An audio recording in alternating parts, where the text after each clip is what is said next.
trained like a thief, and you stole the crown. Your lies keep piling up, and we watch them weigh you down. The fair agree that you stole, they run the whole fucking show. But we are not afraid, and we will not let go. The bigots rise, and you fan the flames. You build an empire of fear and pain. You're hand in hand with the billionaire scum, selling out this country while you play dumb.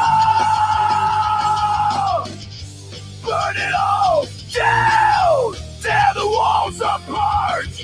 We will not bow! We will not lose heart! We will put an end to the hate! We will put an end to your lies!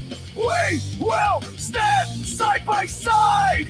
And we will rise!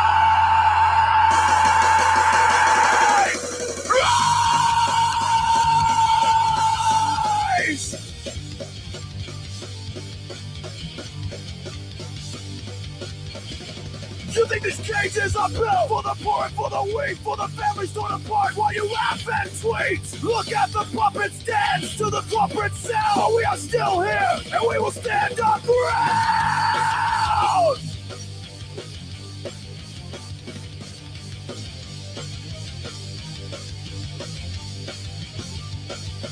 There is blood on your hands!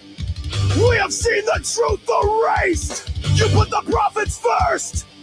Instead of the people you've displaced. History is watching, and it won't soon forget. It may not be you this time, but you could soon be next. Burn it all down, tear the walls apart.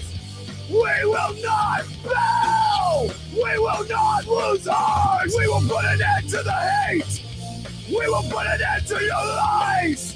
We will stand side by side, and we will rise!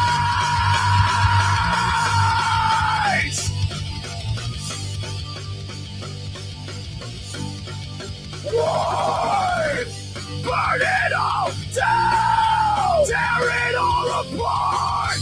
Burn it all down! Tear it all apart! Burn it all down! Tear it all apart!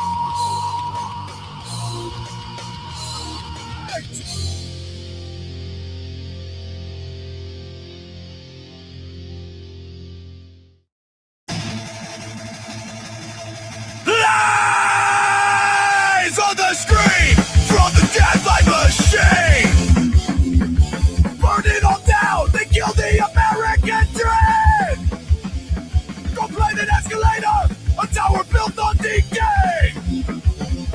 Smiling like a tyrant while the world fades away! Fear and hate is the name of your game! Divide the people and shift all the blame! The truth is dead! You sold them for fame! History won't forget your name! Fake empire! Built on greed! Fascist clown! Watch it bleed! Break the chains! Fight the fire! Dethrone the king! Take it higher! Broke into cages! You've got blood on your hands! Worship the dollar while you ignore our demands! We storm the gates! Our rage is fueled by your lies! We will sit back and watch as your empire crumbles and dies! Fear and hate is the name of your game! Divide the people and shift all the blame! The truth is dead, you sold it for fame! History won't forget! Nay, nay! Fake empire! Built on greed! Fascist clown! Watch it bleed! Break the chains! Fight the fire! Dethrone the king! Take it higher!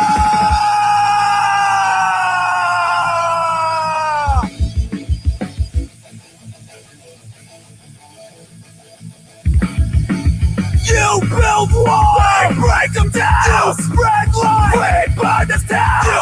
we fear. We fight back. Hardcore, hard counterattack.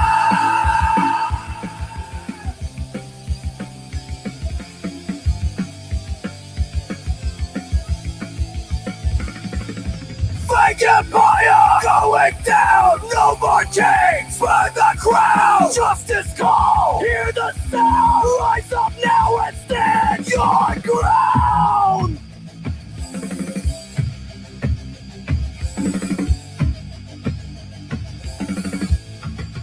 All out.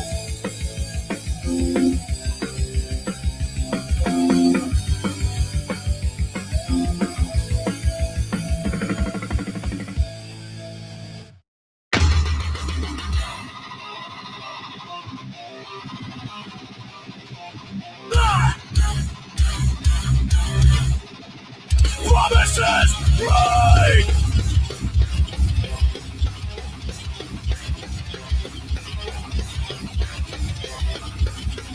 Promises break. On a gilded stage, dividing the people, fueling the rage. Walls built high, but compassion's low. Truth buried deep beneath the show. No more lies, no more deceit. We will bow down, we will retreat. Voices loud, we stand as one. The fight's not over, it's just begun. It's just begun. Families torn at the borderline. Justice denied, time after time. Prophet's soul on the planet burns. When will we learn? When will we learn? No more lies, no more deceit. We will bow down, we will retreat. Voices loud, we stand as one. The fight's not over, it's just begun. It's just begun. It's just begun.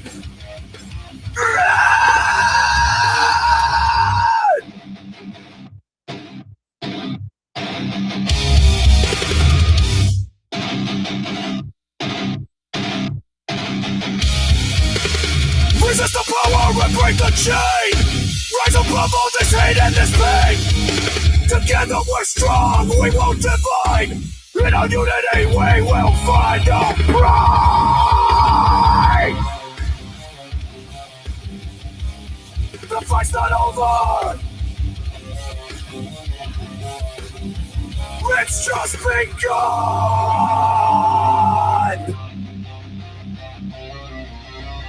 The fight's not over, it's just begun.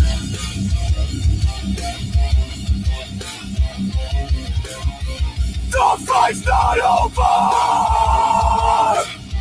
it's just begun.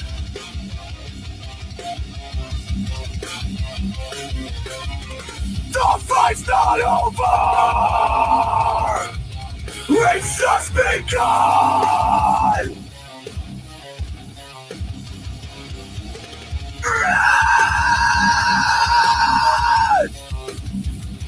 The fight's not over!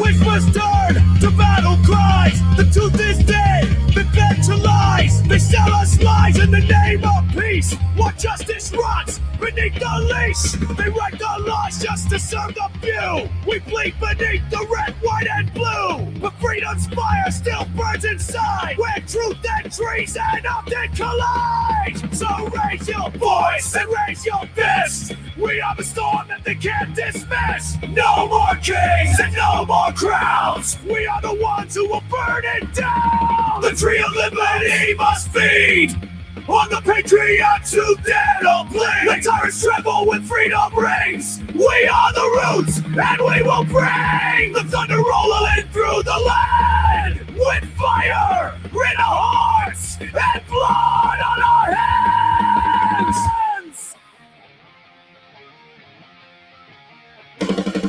No peace without the will to fight. No dawn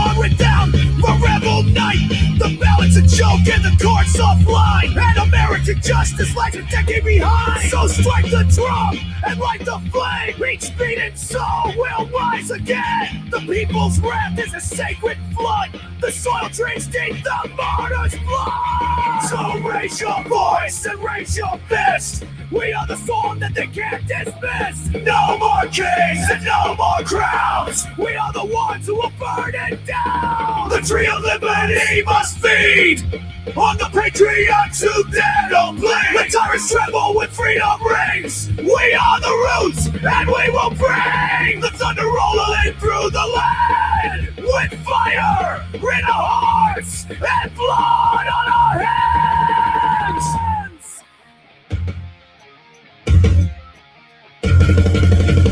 Not for glory, not for gold, but for the stories that were never told. For every voice that they tried to drown, we will plant the flag and hold our ground. So raise your voice and raise your fist. We are the storm that they can't resist. No more kings and no more crowns. We are the ones who will burn it down. The tree of liberty must grow with the blood that only the brave know. And if we should fall, then we fall as one beneath the rising vibrant sun. The tyrants will fall and the people will rise, because freedom never truly dies.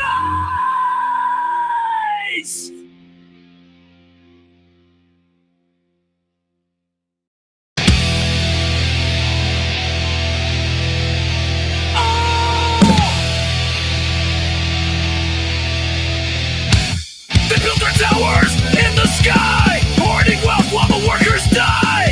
Billionaires with blood-stained hands, trampling lives to expand their brand. They say they earned it, they say it's fair, but they only take while we despair. Their pockets are fat and their hearts are cold. Working ourselves to death makes them more bold. But now the time has come for the people to rise up.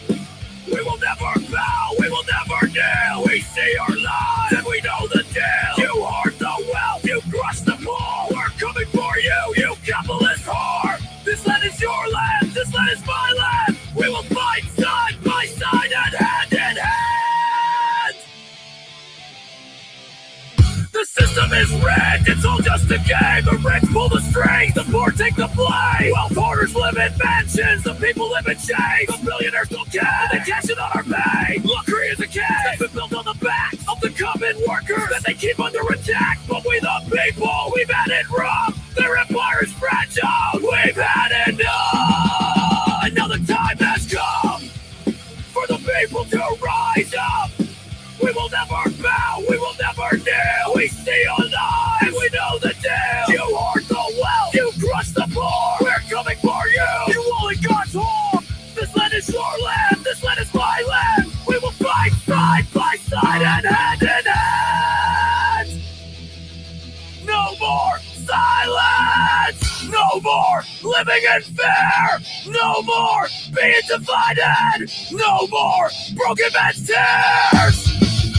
Don't try to keep us down. You are not our king. In every city and every town, let motherfucking freedom ring. Because the time has come for the people to rise up. We will never bow, we will never kneel. We see your lie and we know the deal. You hoard your wealth, you crush the poor. We're coming for you, you capitalist whore. This land is your land, this land is my land. We will fight side by side and hand in hand. It's better to die standing on your feet than living a lie down on your knees. It's better to die standing on your feet than living a lie down on your knees.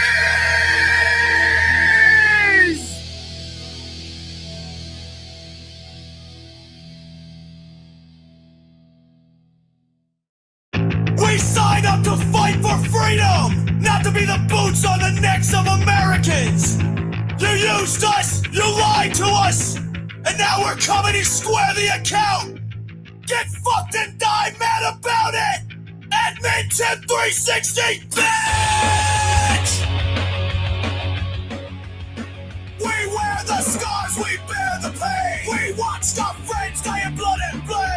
said that we fought for liberty, but we came home to fight hypocrisy. You turned a rifle around our peace. You crushed dissent. You unleashed police. You sent us in just to guard your throne. You turned the streets into a combat zone. No one walks alone. Not in this fight. We are the light. Whether it's day or night. No one walks alone. This ain't no game. There is only one true. We are the same. You armored up and sent the troops to beat down kids and protest groups to guard the banks, protect the suits so that they can't keep us under their boots. You wave the flag like it's a threat, but we remember every single bet that you left to rot, alone and discarded, while CEOs got golden parachute parties. One walks alone, not in this fight. We are the light. Whether it's day or night, no one walks alone. This ain't no game. There is only one true. We are the same.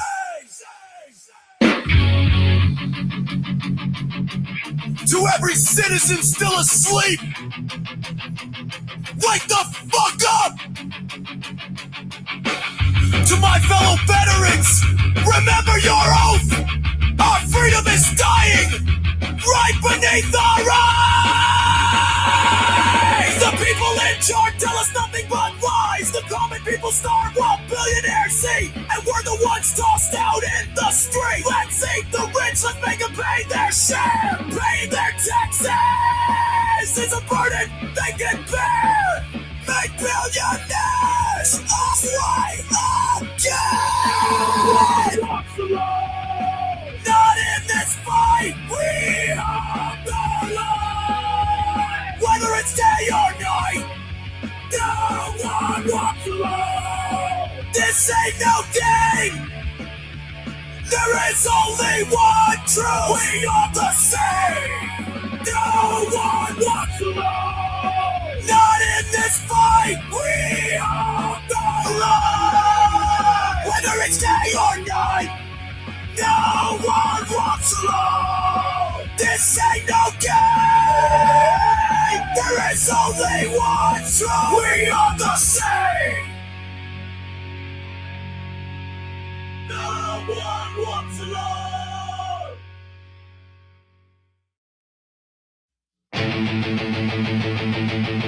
I got something for you.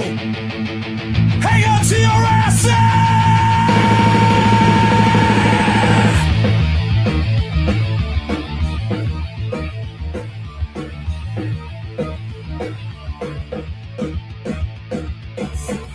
Towers, velvet ropes, behind the mask, a vulture chokes, power suits and dirty hands, wag the dog in desert sands, victims screaming into voids while kings play gods with broken toys, airbrush lies on every screen. What the hell does justice mean? Lock room, VIP, predator in a crowd walking free, blood on the floor, hurt troop in chains. How many more gonna scream in vain? You built your throne on broken laws. Now you're scared, you know what you saw.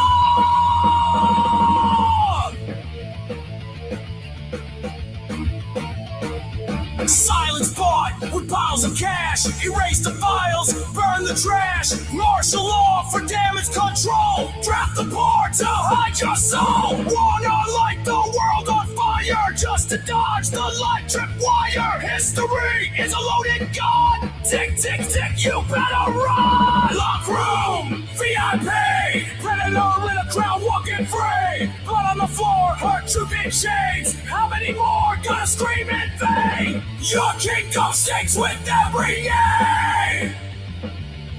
You'll kill us all to dodge the blame.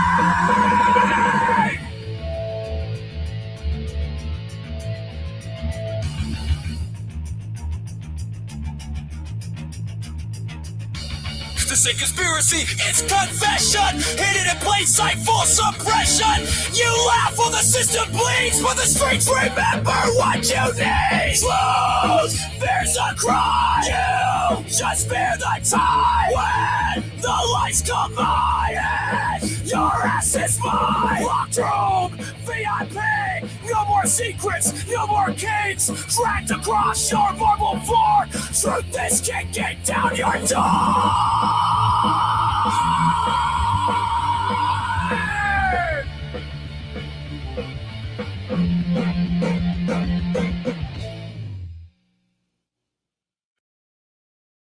I said I'm young and believe the vow. Stars and stripes, I wear them now. Trained to fight and trained to lead. Wore the flag like it was all I need. I went to war, that was my goal. Buried brothers filling bullet holes. Did what I had to cause that was the cost. I came home proud but broken and lost. The other party used me and threw me away. Now I see through the games they play. They wrapped their lives in red, white, blue, but the blood on my hands was never for you. It was never for you. They said freedom, they said truth, but fed me hate since I was a youth. Republican dreams, conservative pride, just uniforms for the greed they hide. Where were they when the V8 failed? When my friends came home and we all derailed? Where were they when we screamed in pain? Too busy chasing power and gain. All the party used me and threw me away. Now I see through the games they play. You bring support to wave your flags while you turn your backs on body bags. Don't turn your back on the fallen. You say that I betrayed you. I bled for this country. What did you ever do? You cheered for war. Then you ran from the wounded. I see who the traitors really are now! I gave my all, you gave me lies. Soldiers die while your empire thrives. Call me woke, call me lost. You never paid the fucking cost. And the party used me and threw me away. But I won't be silent one more day.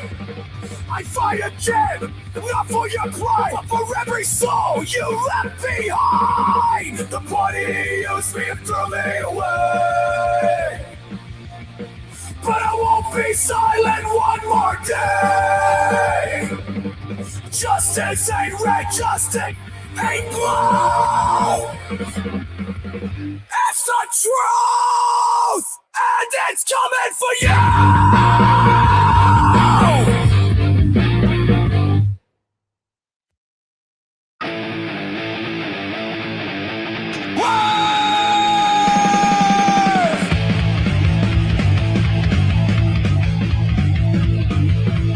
Marching down the street with your MAGA flags, being serpents' lies while you're waving that rag, screaming freedom while you chain the weak. It makes me sick every time you speak. Beneath your cross, beyond your screen, you sold your soul for a fascist dream. Keyboard warrior that don't know pain, a cultist clown whose leader's insane. You want a king, not a constitution. You crave control, not a revolution. But you lick the boots, you're a rich man's pawn. You say you're free, but your freedom's gone. You're not with us, you're a fucking disease. You live in fear, spend life on your knees. Try to own the limbs, but you just don't regret. You fake your fate, now you choke on the dead.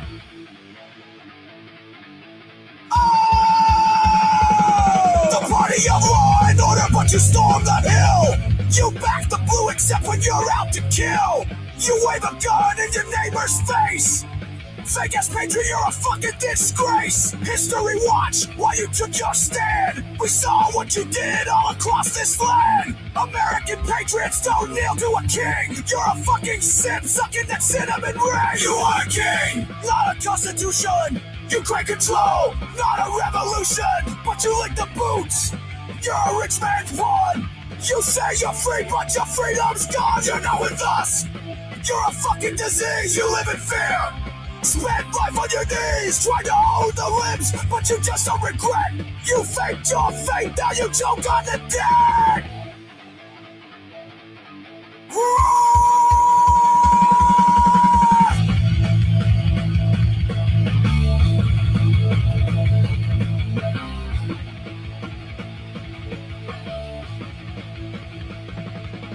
You traded your hood for a MAGA hat. The mark of the beast, you believe in that? You don't believe the words that you shout. You chant just to drown out the doubt. You were born to lose and you still started this game. The fire is coming and we are the flame. We're gonna tear it down, bury it 6 foot deep, and we'll never forget that you're a sheep. You are a king, not a constitution. You claim control, not a revolution. But you lick the boots. You're a rich man's pawn. You say you're free, but your freedom's gone. You're not with us. You're a fucking disease. You live in fear. Spend life on your knees, trying to hold the limbs, but you just don't regret. You faked your fate, now you choke on the dead. 1, 2, 3, 4, 26, 47. 1,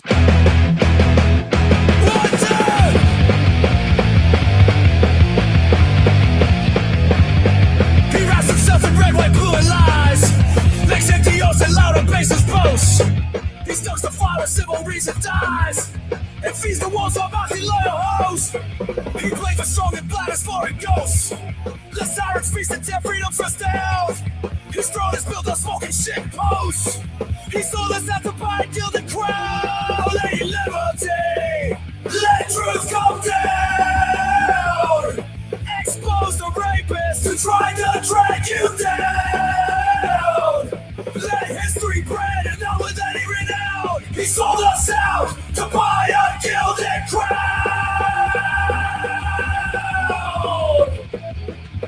He scores people who bled for law and land, and praises the mob that stormed the sacred floor. A coward's grin, a scepter in his hand.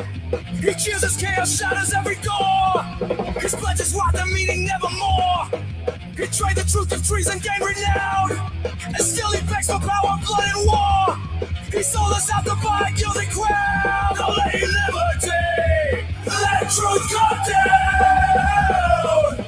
Expose the rapists who tried to drag you down.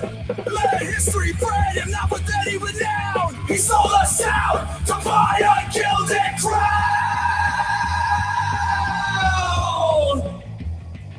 He turns his back while tyrannies grow bold. He whispers secrets where the hawk should warn, and all for what? Some towers fake and gold. A name embalmed in scandal, loud and worn.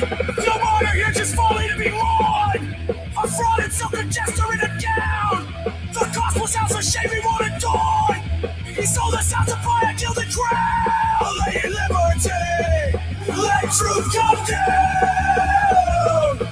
Expose the rapists who tried to drag you down. Let history brand and not with any renown. He sold us out to buy a gilded crown. Oh, Lady Liberty, we let you down. Oh, Lady Liberty, we let you down.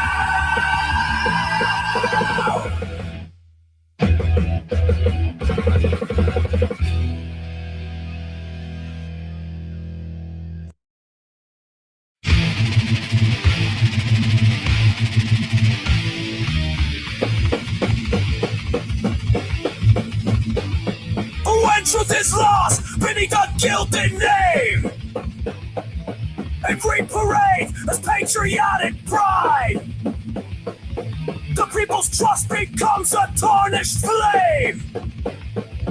A extinguished with deception dares to strike. This man does not deserve our loyalty, because he thinks that he is royalty. America!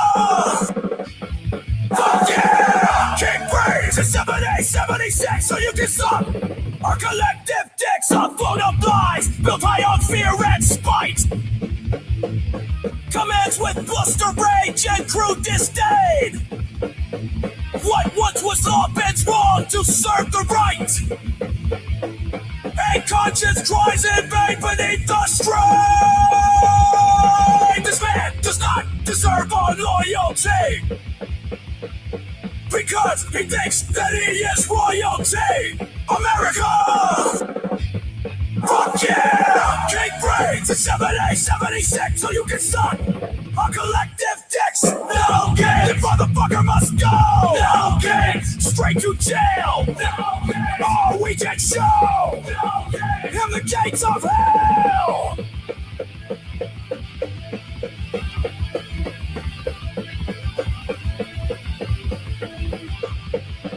He mocks the weak, the weary, and the poor.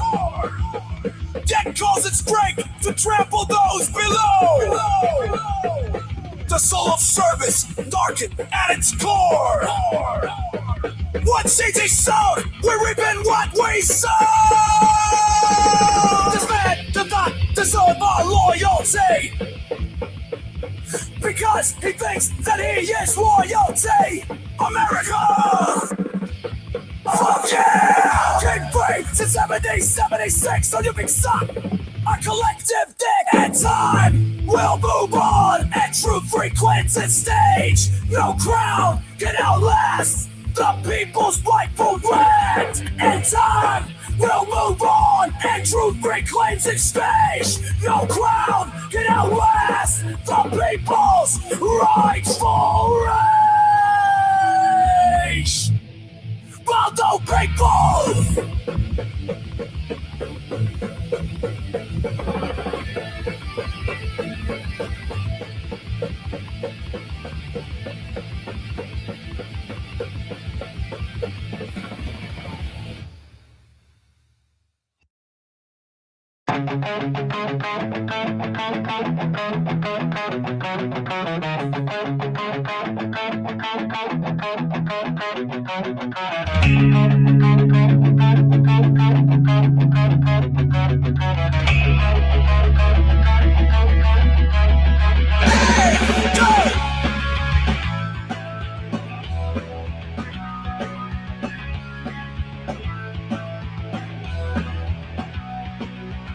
It rose in the heartland, hard and gray.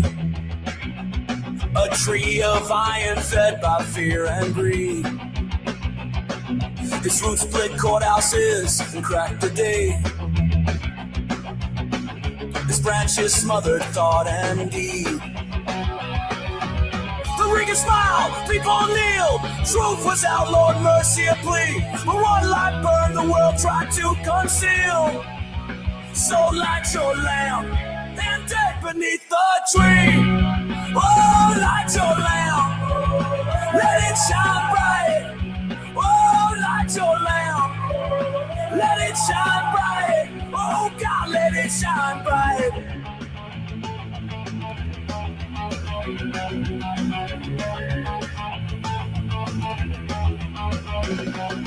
Lady was tired of silence and decay, of vanishing friends, of things unsaid.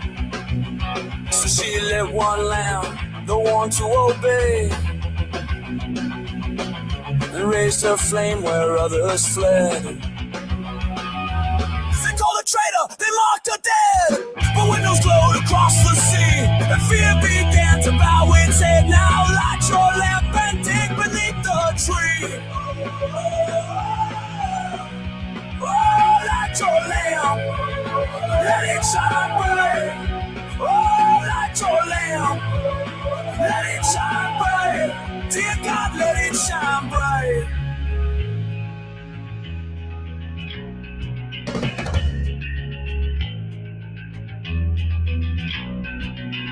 Then came the reckoning, quiet and slow. Not guns, but truth, not blood, but names. The lies were dragged to the light to show the rot that powered the region's gains. People stood tall, they broke their chains. Justice rose from memory. Ash fell soft where pride once reigned. So light your lamp and dig beneath the tree. Oh, light your lamp, let it shine bright. Oh, light your lamp, let it shine bright. Please, God, let it shine bright. Please, God, let it shine bright. When power whispers, it must be me. Remember, lady, remember we guard the roots of our liberty. Now light your lamp and dig beneath the tree.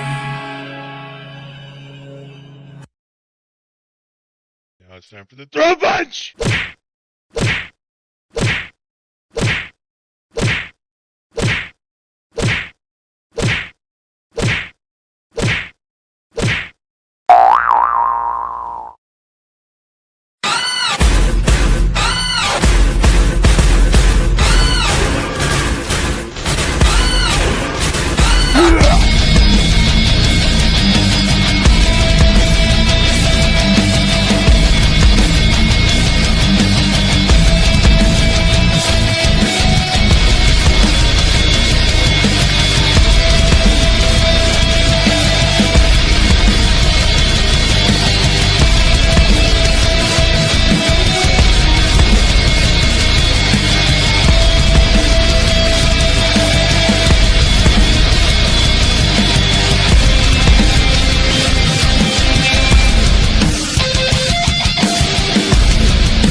And there we go. We're here.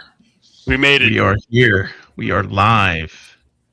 And we have with us tonight Luis Salazar from Florida House District 64.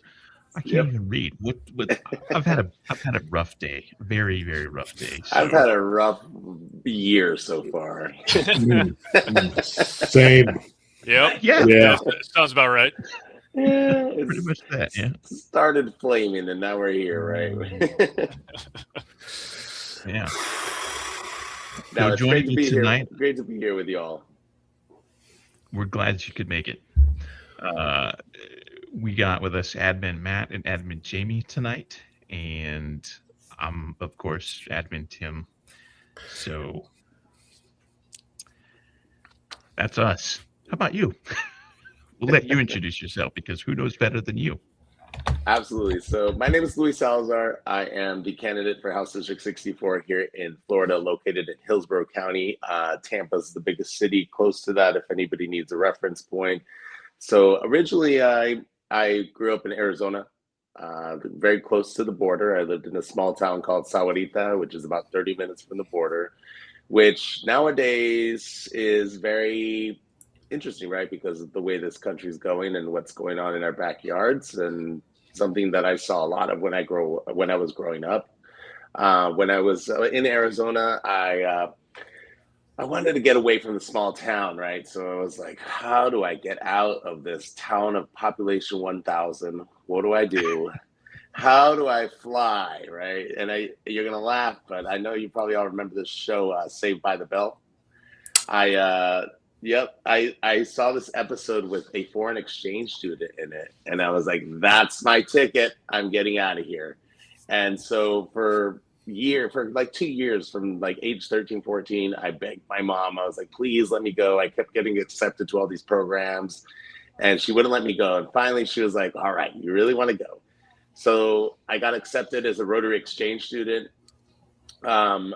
In that process, they were like, where do you want to go? So I picked the 3 farthest points from Sahuarita, Arizona, which were South Africa, Argentina, and Australia. And I got to go to Australia for a year and live overseas. And that was my first touch of travel and first experience of seeing the world differently, seeing how America is not, I don't want to say the best place on earth, but there's different ways of doing things and different ways of looking at how people are taken care of. I remember having health insurance for the first time when I lived overseas. That was a fun experience. I was able to get an inhaler without having to break the bank. And coming back to the US, it's just like, oh man, how do I got to get out of here again, right? I got to go somewhere. So I graduated high school and I went to the Navy. So hoorah to all my shipmates out there. My first ship was USS Harper's Ferry, of all ships in the world. I got to go on there. I was an OS. I got to serve with some wonderful people. And that the whole thing about going to the Navy was getting able to go to school, which was my ultimate goal, and go to college. I am the first person in my family to graduate from a university, which is something that brought a lot of pride, not only to my parents, but to myself, to be able to give them that gift.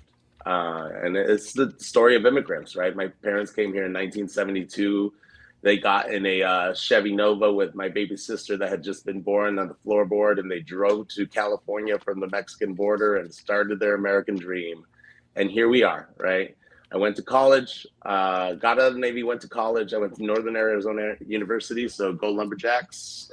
And then I came to Florida, and during that whole process, I got politically involved. The first thing I remember fighting for was in Arizona.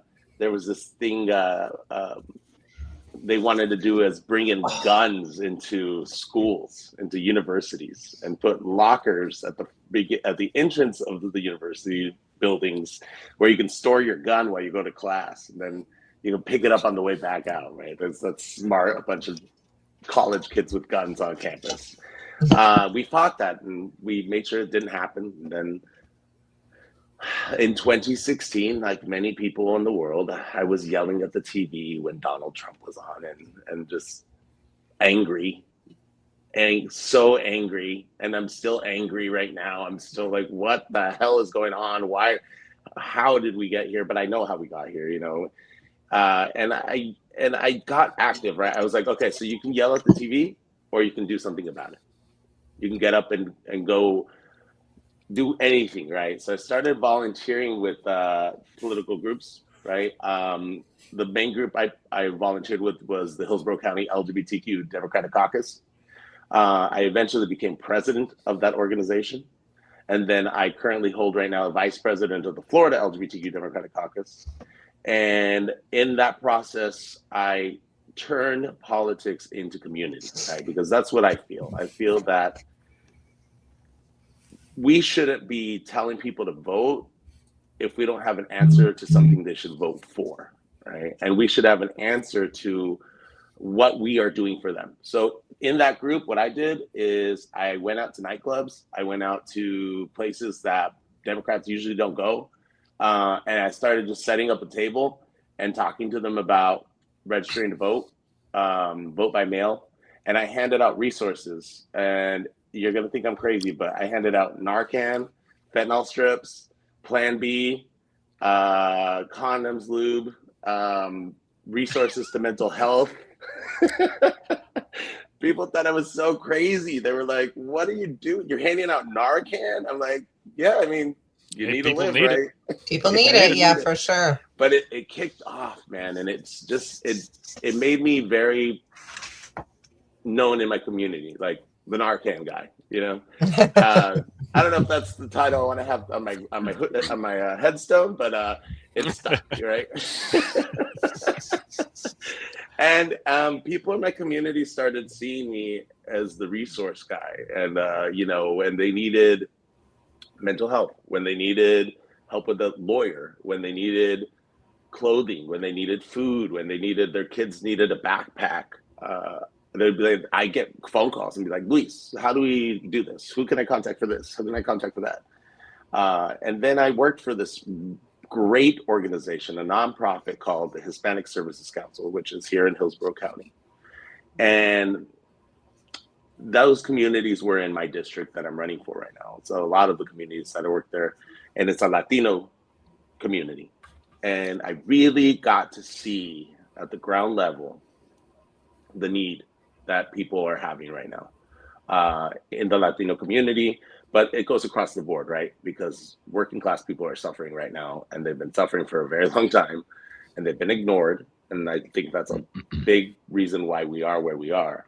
And it really inspired me. And I thought to myself, you know, I've already been doing all this stuff, leading my community. I've been giving all these wonderful titles, all these acclamations and things to do.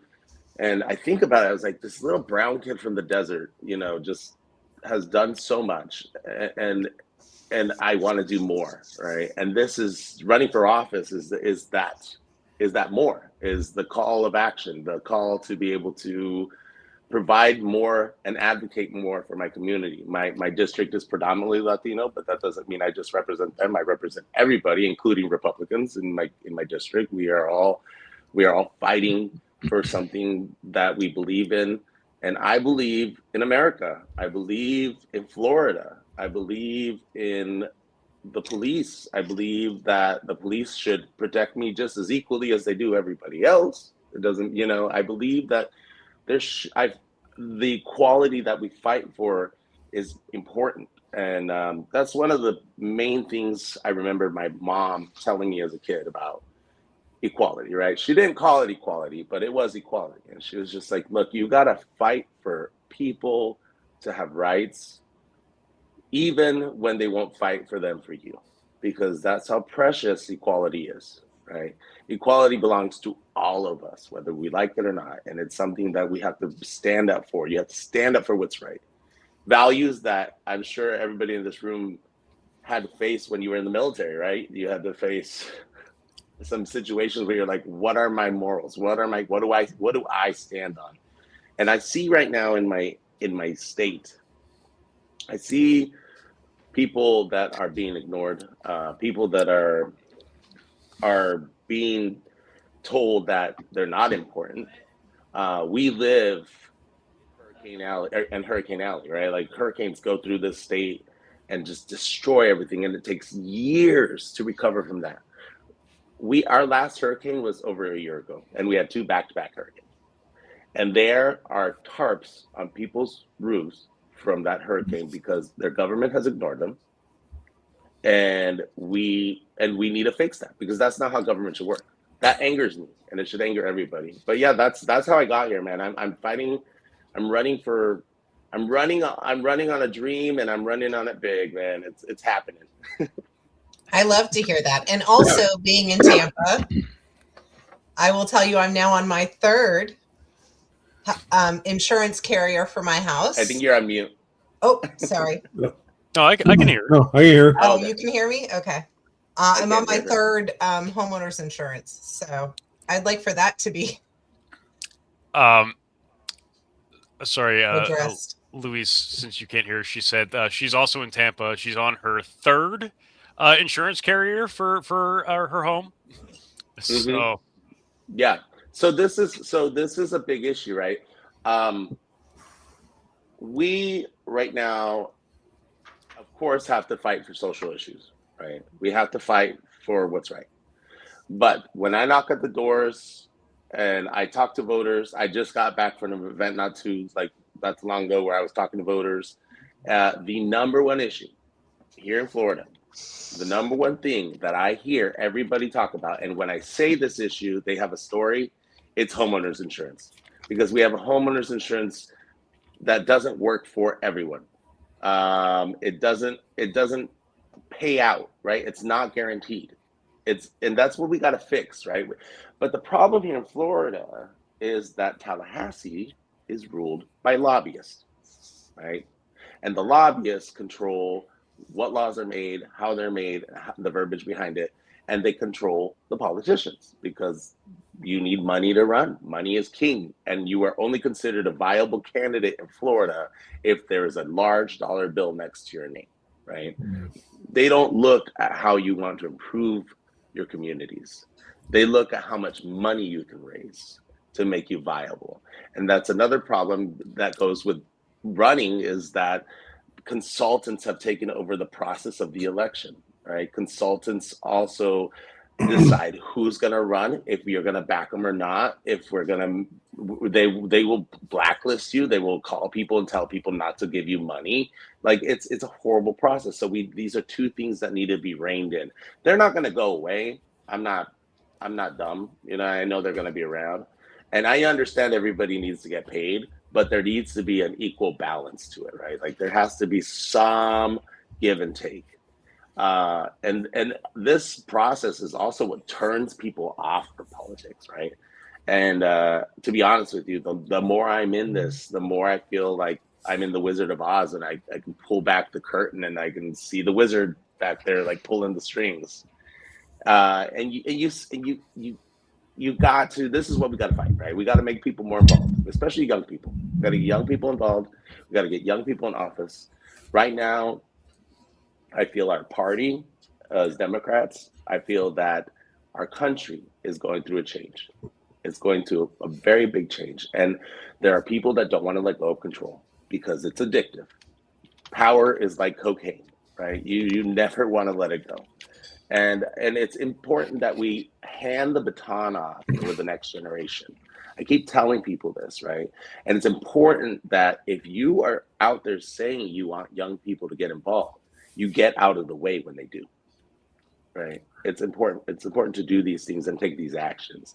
And in Florida, it's been a long time coming. It's been the kettle boiling over and whistling on the stove for a while, and people are fed up.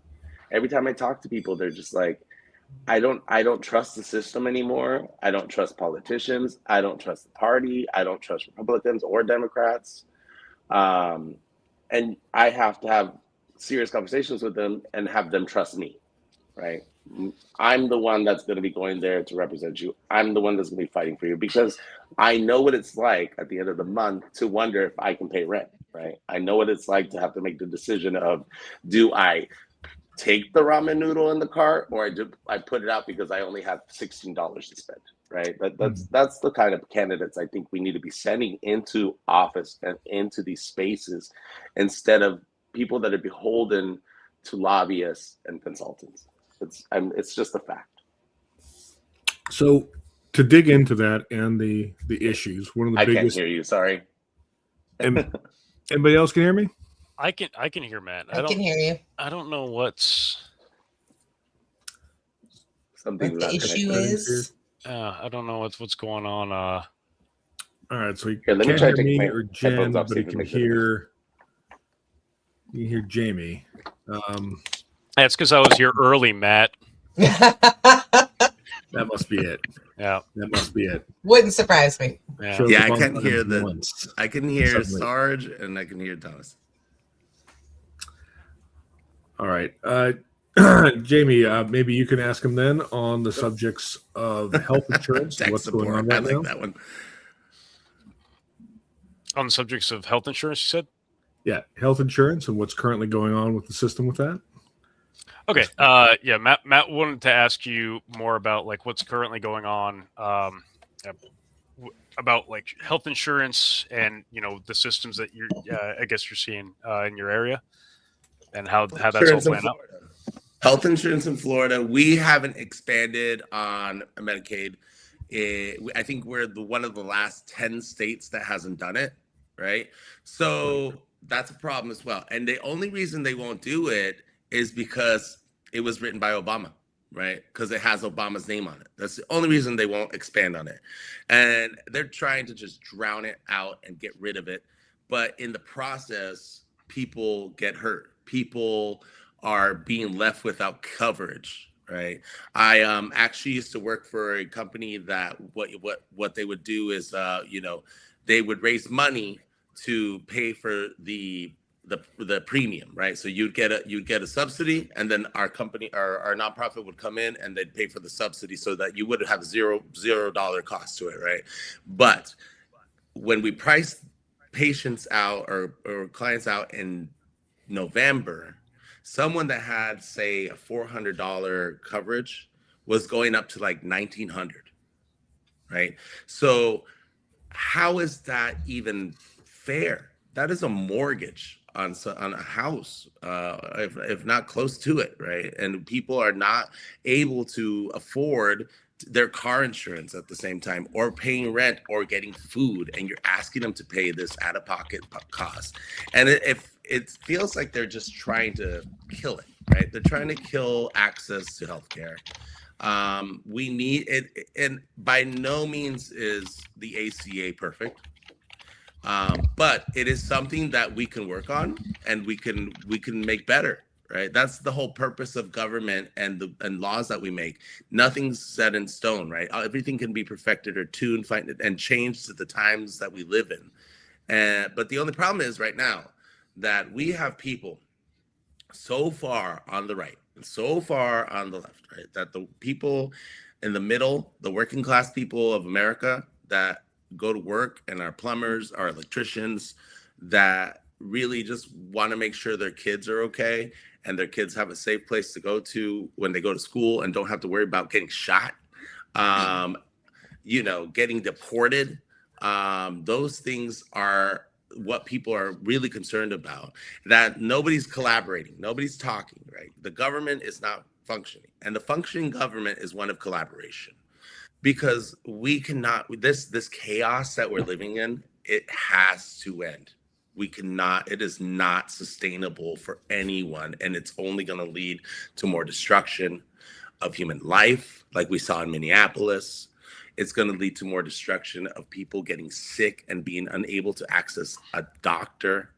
We in Florida, because of the laws that have come down because of medical banishment of abortion, right? Doctors are leaving Florida. They're going away because it's hard to practice here. And the people that hurts are the most vulnerable, people in rural areas, right? So doctors in rural areas are shutting their practices down. Rural hospitals are going to be shutting down. So if something happens to you in rural Florida, you have to be transported into a city somewhere, and time is critical in these moments of when you have medical procedure or something, an emergency is happening, right? Yeah, so that's it, it's a grim state, man, and we have to get active. We have to get our families active. We have to get the people that say, I'm not really into politics. We have to really be like, look, man, I'm gonna be serious with you. Like, do you want to go to the doctor? Do you want your kids to have a good school? Do you want to have a good paying job? Do you want to be able to buy a home? That all depends on who you put in office, right? And we have a lack of authentic candidates right now. We really do. People, like I said, that know the difference between paying the electric bill and paying the rent. And it's bad. I see on here what's the plan for Alligator Alcatraz? We need to shut that down, man. The government of Florida gave the federal government like $300 million to build Alligator Alcatraz, with them the promise of Donald Trump and his federal government paying us back. We ain't getting that money back. That was such a waste of money. Do you know how many schools we could have helped? How many people we could have fed? How many hospitals we could have built, or just programs we could have funded in the nonprofit sector with $300 million? It's insane that that's the direction we're going, because just because we hate someone so much that we'd rather do that than to make sure kids are fed. 1 in 5 kids in Florida go to bed hungry. That should anger everyone. That angers me. Like, even saying that number is just, it makes me want to throw a brick through a window. Like, what world are we living in right now? We are the richest country in the world, and you can't access a doctor. Kids are going to bed hungry. Education's getting flushed down the drain. I don't understand. It's hard to understand, but we also know that we have to fight for it, right? This is how we fight for it. We have to put people like me in office. We have to put people there. There's another guy running in my area here called Brian Nathan, who I know is a friend of Sons of Liberty. Great guy, union worker, knows what's going on at home, right? We have to make sure in every town across America we start supporting candidates that support our communities. So, on the topic you mentioned with Alligator Alcatraz, one of the commenters, sorry, it just came off the screen, so I can't shut you up by name. I apologize. Was asking what can and do you plan to do about, alligator Alcatraz or like initiatives like that in Florida with because you're running for was it I'm running for state house, correct? State Yes. house. So, Yep. what kind of leeway do you have in that position to limit, guys like Ron DeSantis being able to create things like alligator Alcatraz? Absolutely. Well, first of all, Ron DeSantis is on his way out the door, which is the happiest moment of my life. Thank God. Go he's leaving. fuck him. Can't come back. So Bye, much. Ron DeSantis. It's been great. Don't let the door hit you where the Lord split you. But we have to also we have to sit down and have a real conversation with ourselves, right? So we got to get rid of this alligator Alcatraz and make sure it doesn't happen again. It is morally wrong. And I mean that in the most sincere way. I'm not a religious person, but I know it is morally wrong to build a place like that. It is morally wrong to make people suffer, right? We have to change leadership. We really do. I know it sounds very corny, but that's it. We have to put people that are not going to make that happen. Right now, we have a guy named David Jolly who's running for governor. And I was not a big fan of David Jolly. Okay, I wasn't. I was like, he's just another Republican turned Democrat that's trying to make it in Florida and trying to get elected. But he's speaking the words that we all need. He's talking about inclusivity. He's talking about making Florida fair for everyone, no matter how you worship, how you love, or anything, who you are, right? So that's the direction we need to go. We cannot continue this feud with ourselves. We are all American, every single one of us. And we need to learn that there was a point that we could all speak to our neighbors and we could care about them. Like when your neighbor's house burns down, you don't laugh at them. You help them build it back up. And so it's important that we get back there, man. It is so simple for us to humble ourselves down and just realize that people are suffering. And that is the alligator Alcatraz is an evil place. It is somewhere that needs to go away and never be brought back. And it just blows my mind that people can even consider something like that to be a necessity in today's world, right? There are rules that govern us. There are rules that they're not perfect. Like I said, all law is not perfect, but it can be changed and it can be made better. So that's one thing. We need to change the laws in this state. We need to make sure that funding is appropriated, and it takes a citizen-led initiative, right? We as citizens need to start paying attention. I can't tell you how many times I've been to Tallahassee and I go with someone that's never been before, and they're like, whoa, we just stopped a crazy law from happening just by speaking, right? By having so many people there to speak that it gets killed in committee, right? That's a thing. So we got to be tactful. We got to make sure that we are smart. We right now in Florida have 33 Democrats that are in the House, right? Of those 33, by the way, only 2 are Latino. In the state that is a majority Latino, and in a state where the biggest voter is a Latino base as well. We need to really come to terms with this. It's not going to be easy. Hard conversations are going to be had. There might be some yelling, okay? So like, just get ready for it, because we might have to yell at our uncle at the Thanksgiving table another time or two. But people have to come to the realization that what's going on right now is not who we are. This is not the America I fought for at all. Sometimes I feel like I'm back in a war zone sometimes, because you look around at what's happening in Minneapolis. That's not what the streets of America have ever looked like. And if people can't see that or grasp the gravity of that, I don't know what to tell you, man. This is not okay. We have people getting shot in the face on TV. We have people getting shot in the head on TV. We saw with our eyes what happened. And if you think for 1 second that that's not coming to your town, you think you're removed from that, you are naive. They have plans for us. They have plans to come to our cities and cleanse them how they are in Minneapolis and they have done in other cities. So we need to fight that now. We need to step up. We need to go to protests. We need to show up at committees. We need to show up at our city councils. We need to show up in our county commissions. We need to show up whenever you see something that is wrong. It is important for us as citizens to step up and say something to protect the people that are vulnerable in our communities, because those people don't have a voice. We do. And as people that were in the military, we can lead the charge in that, man. We are leaders. We know what it's like to collaborate with people that don't look like us, who are from different religions than us, who grew up in different situations than us, and still get along. Do you know how extraordinary that is? Like that we lived in situations like that, and we were able at the end of the day say, that's my brother, that's my sister. I'll kick someone's ass for them. You know what I mean? Like that's big, right? I mean, Yeah. so this is actually correlated to something else I wanted to ask you, right? Because because that just reminded me of experiences I've had with. I was Marine Corps Reserve for 8 years, and I'm early on in the transitionary phase. Yes, I know I didn't shave today and all that stuff. It's been a long day. Don't come at me in the comments, right?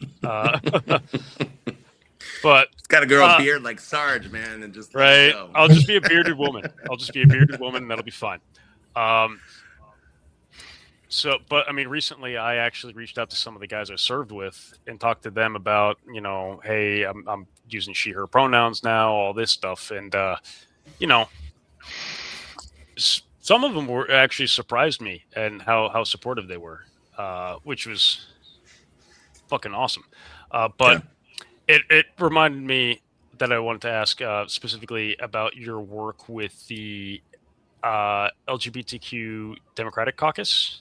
Mm-hmm. And how you specifically got involved with them, what kind of things what work you've been doing with them, and what you plan to help do for LGBTQ plus folk in your district, pushing forward. Absolutely. Like the number one thing I tell people when I begin my little stump speech, or like when I go and talk to a room, is I tell them I am proud to be Mexican American. I am proud to be a veteran.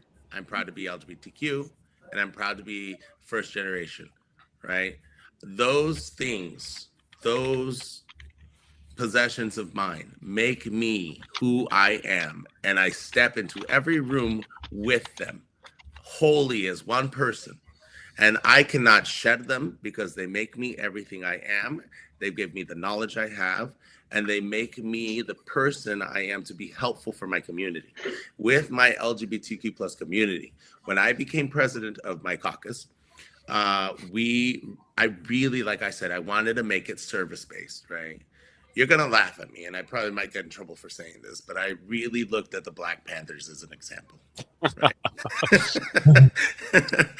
They fed kids. They made sure kids got to school okay. They made sure they got dinner. They made sure they did their homework. They tutored and taught parents to get educated.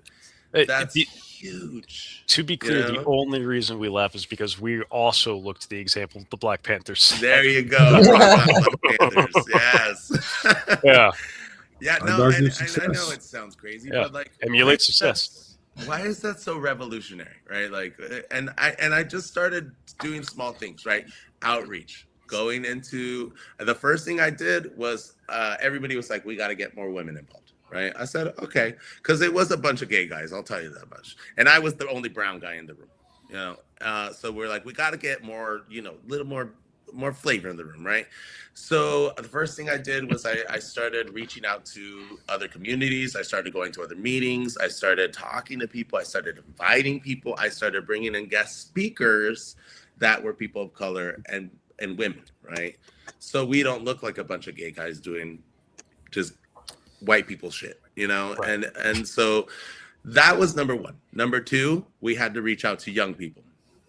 So in that process, like I said, I started going to the bars I always go to, which are LGBTQ bars, gay bars here in town.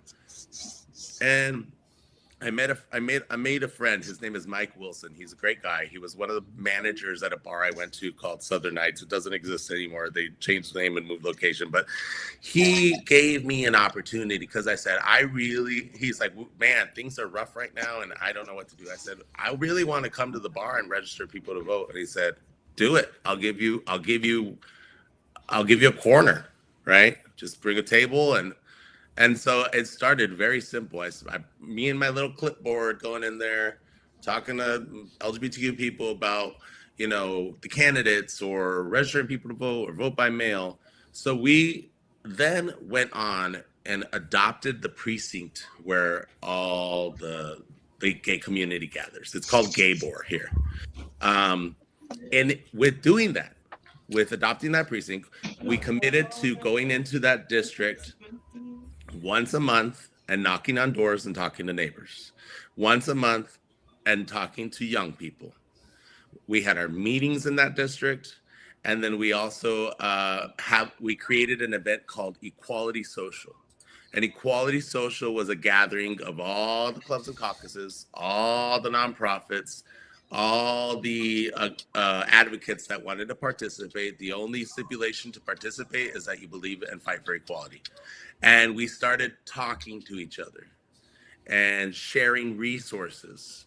And that's how I started getting Narcan. That's how I started getting Plan B. That's how I started getting volunteers. I started volunteering for their events. They started volunteering for my events, spread the wealth because we have limited resources and money. So let's be wise with what we have. 3 years in that district, 3 years we were there, right? It got to the point when I walked down the street with my shirt on that said Hillsborough County LGBTQ Democratic Caucus, that people would go, oh, it's the gay guy, or it's the gay caucus coming again. How are you? How's your mom? How's your sister? It got friendly, right? We were able to increase voting in that precinct by 20% just by talking to our neighbors. And I would have people that say, like, these neighborhoods are kind of sketch, right? Like I'm scared to walk around in them. And I get it. I understand. Sometimes, I grew up around not so nice neighborhoods. I was used to it. It doesn't scare me, but I can understand when it does. But I would tell people, you have nothing to be afraid of here. These are just human beings. They're just not as fortunate as everybody else. And I'm going to tell you right now, when you knock on that door, they probably haven't been spoken to in 50 years, or if ever, right? And that's why they don't trust us, because we never come into their neighborhoods. We never come and say, hi, how are you? What are your issues? What are you worried about? And that's a big problem with the Democratic Party. I will tell you right now, our party has issues. I'm not a big fan of a lot of them, but one of the biggest ones that we have is we tell people what they have to fight for instead of listening to what they want to fight for, right? We need to change that narrative if we want to survive.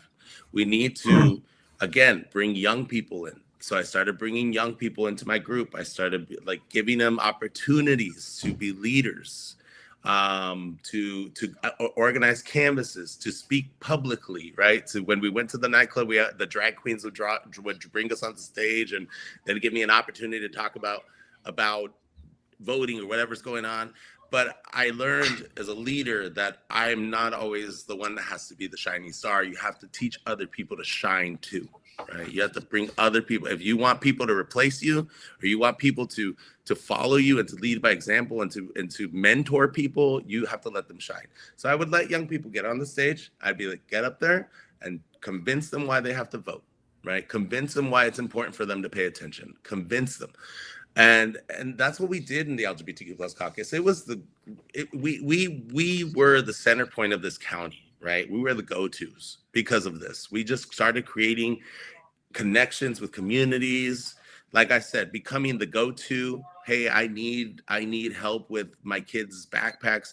I had a backpack drive one time, and this big company was like, we want to help you, right? And so this is just an example because of connections, because of talking to people in our community.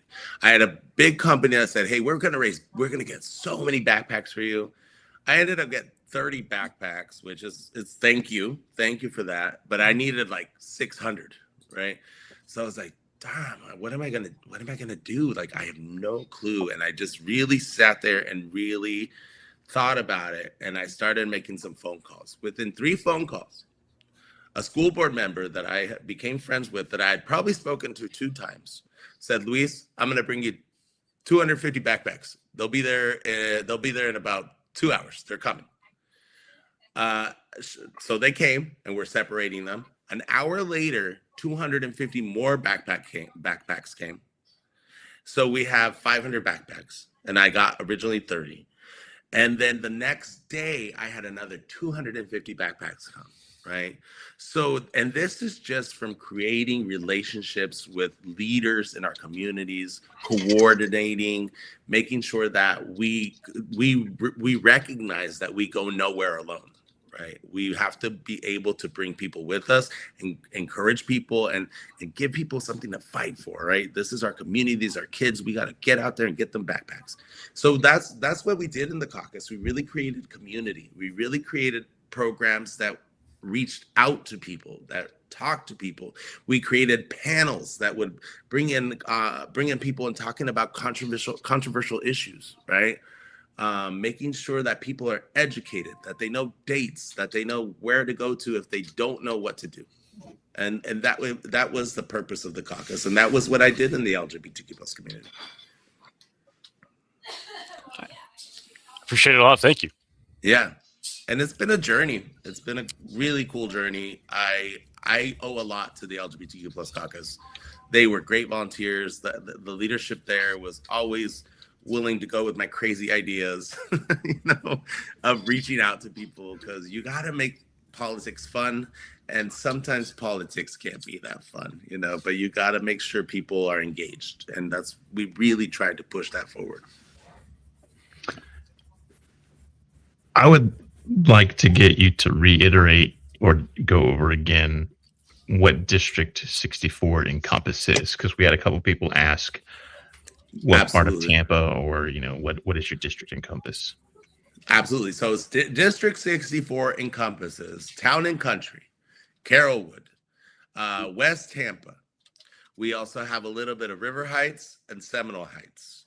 If you're from the area, it is everything west of Florida all the way to the airport, and from South Tampa, everything north of 275 all the way to Gun Highway.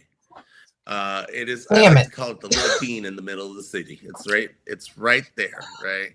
It is a majority Latino. I believe 67% of the voters are Latino, about half, right? Or a little over half. It is very, very working class. There's a lot of people that have small businesses, electricians, plumbers, HVAC guys, and people that are right now in this economy, it's hurting them, and it's been hurting them not just in this economy. I want to remind everybody, people like that have been hurting for a while.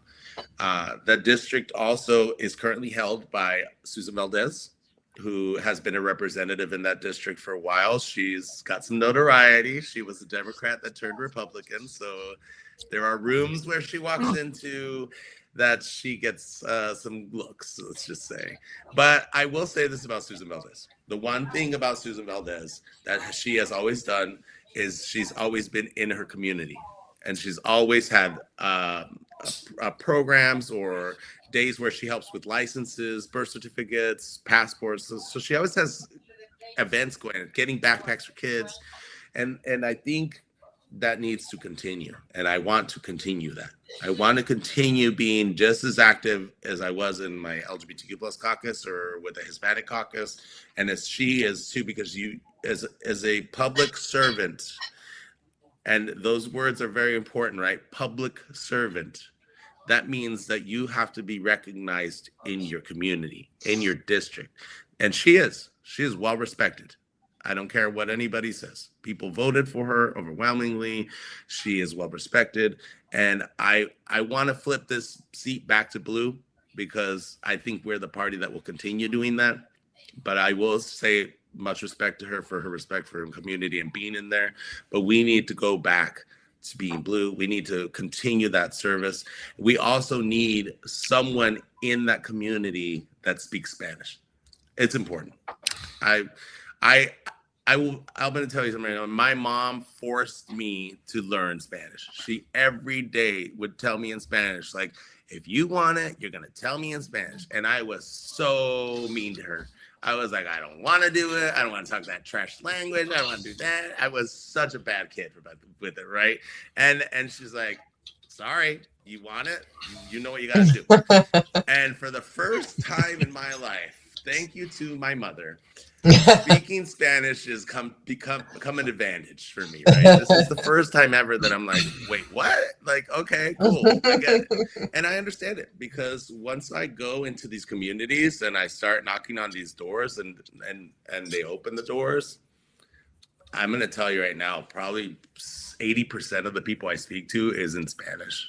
And it's people that, you know, are out here wondering what the government is doing for them, and they don't get enough exposure to it. It's a very Latino district, and these people want representation of people that they can contact directly and not have to use a translator and not have to use, you know, that's the one thing I learned about elected officials.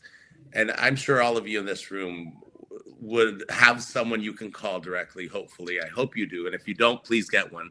But that connection, right? That, like, someone asks you, like, what do I do when my yard's flooded and I need to find out how the drainage system works or get it cleared? Who do I call? And you go, oh, hold on. I know this guy. He's a representative. I'm going to call him right now. I'm going to call him directly. I'm calling him right now. Or here's his number. That kind of connection with the voter is big, right? It's big for you to, it feels good. It feels good to be able to know somebody that can actually do something about it. But we also have to make sure that we get people that do something about it. And that district too is right now a district that I live in, number one. And I have been pulled over by ICE in my neighborhood. In my neighborhood 3 times, and in another neighborhood called Waimama, which is out in the South County, I got pulled over twice, and it was blatant racial profiling, right? And it breaks my heart, man. Like I told you, I grew up on the border. I grew up with ICE in my backyard. I remember looking out my window one time in the middle of the desert and seeing a immigration truck just sitting in the corner in the middle of nowhere. I don't know if I can even say this, but like when I was a kid, about 6 years old, parents bought you a BB gun. And what we would do is we'd get a gallon of water, and me and 5 of my friends would run out in the desert and shoot each other with it and play war, you know, out in the middle of the desert. I don't condone this, that. so kids don't do this. But yeah, like we used to do, we played war. We used to go shoot each other, and there was many moments where I would find people in the desert, where I would find, and I remember those moments vividly. Right, I was a kid. I was probably like 6 or 7 years old, and it happened a lot, where a group of people would look at me and be scared.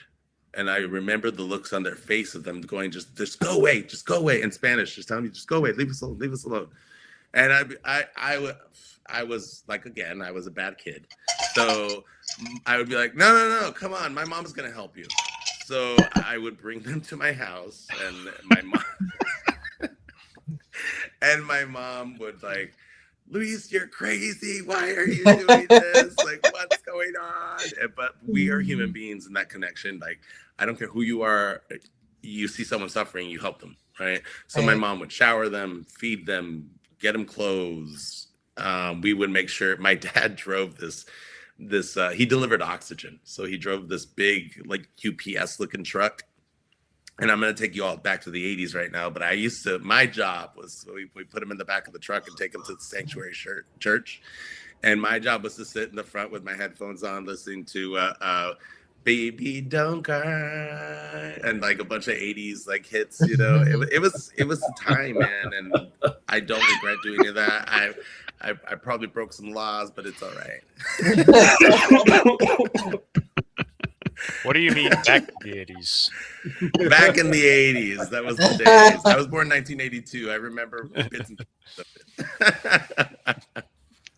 New Kids on the Block was my favorite. I don't know why, but I loved them. They were so cool. And it was probably my sister's fault, to be honest with you, because she was in love with them. You mentioned being in touch with your community. What would you say out of all the people that you've talked to, or just having lived there, what would you say would be your constituents' three biggest issues? Three biggest issues. Homeowners insurance, number one.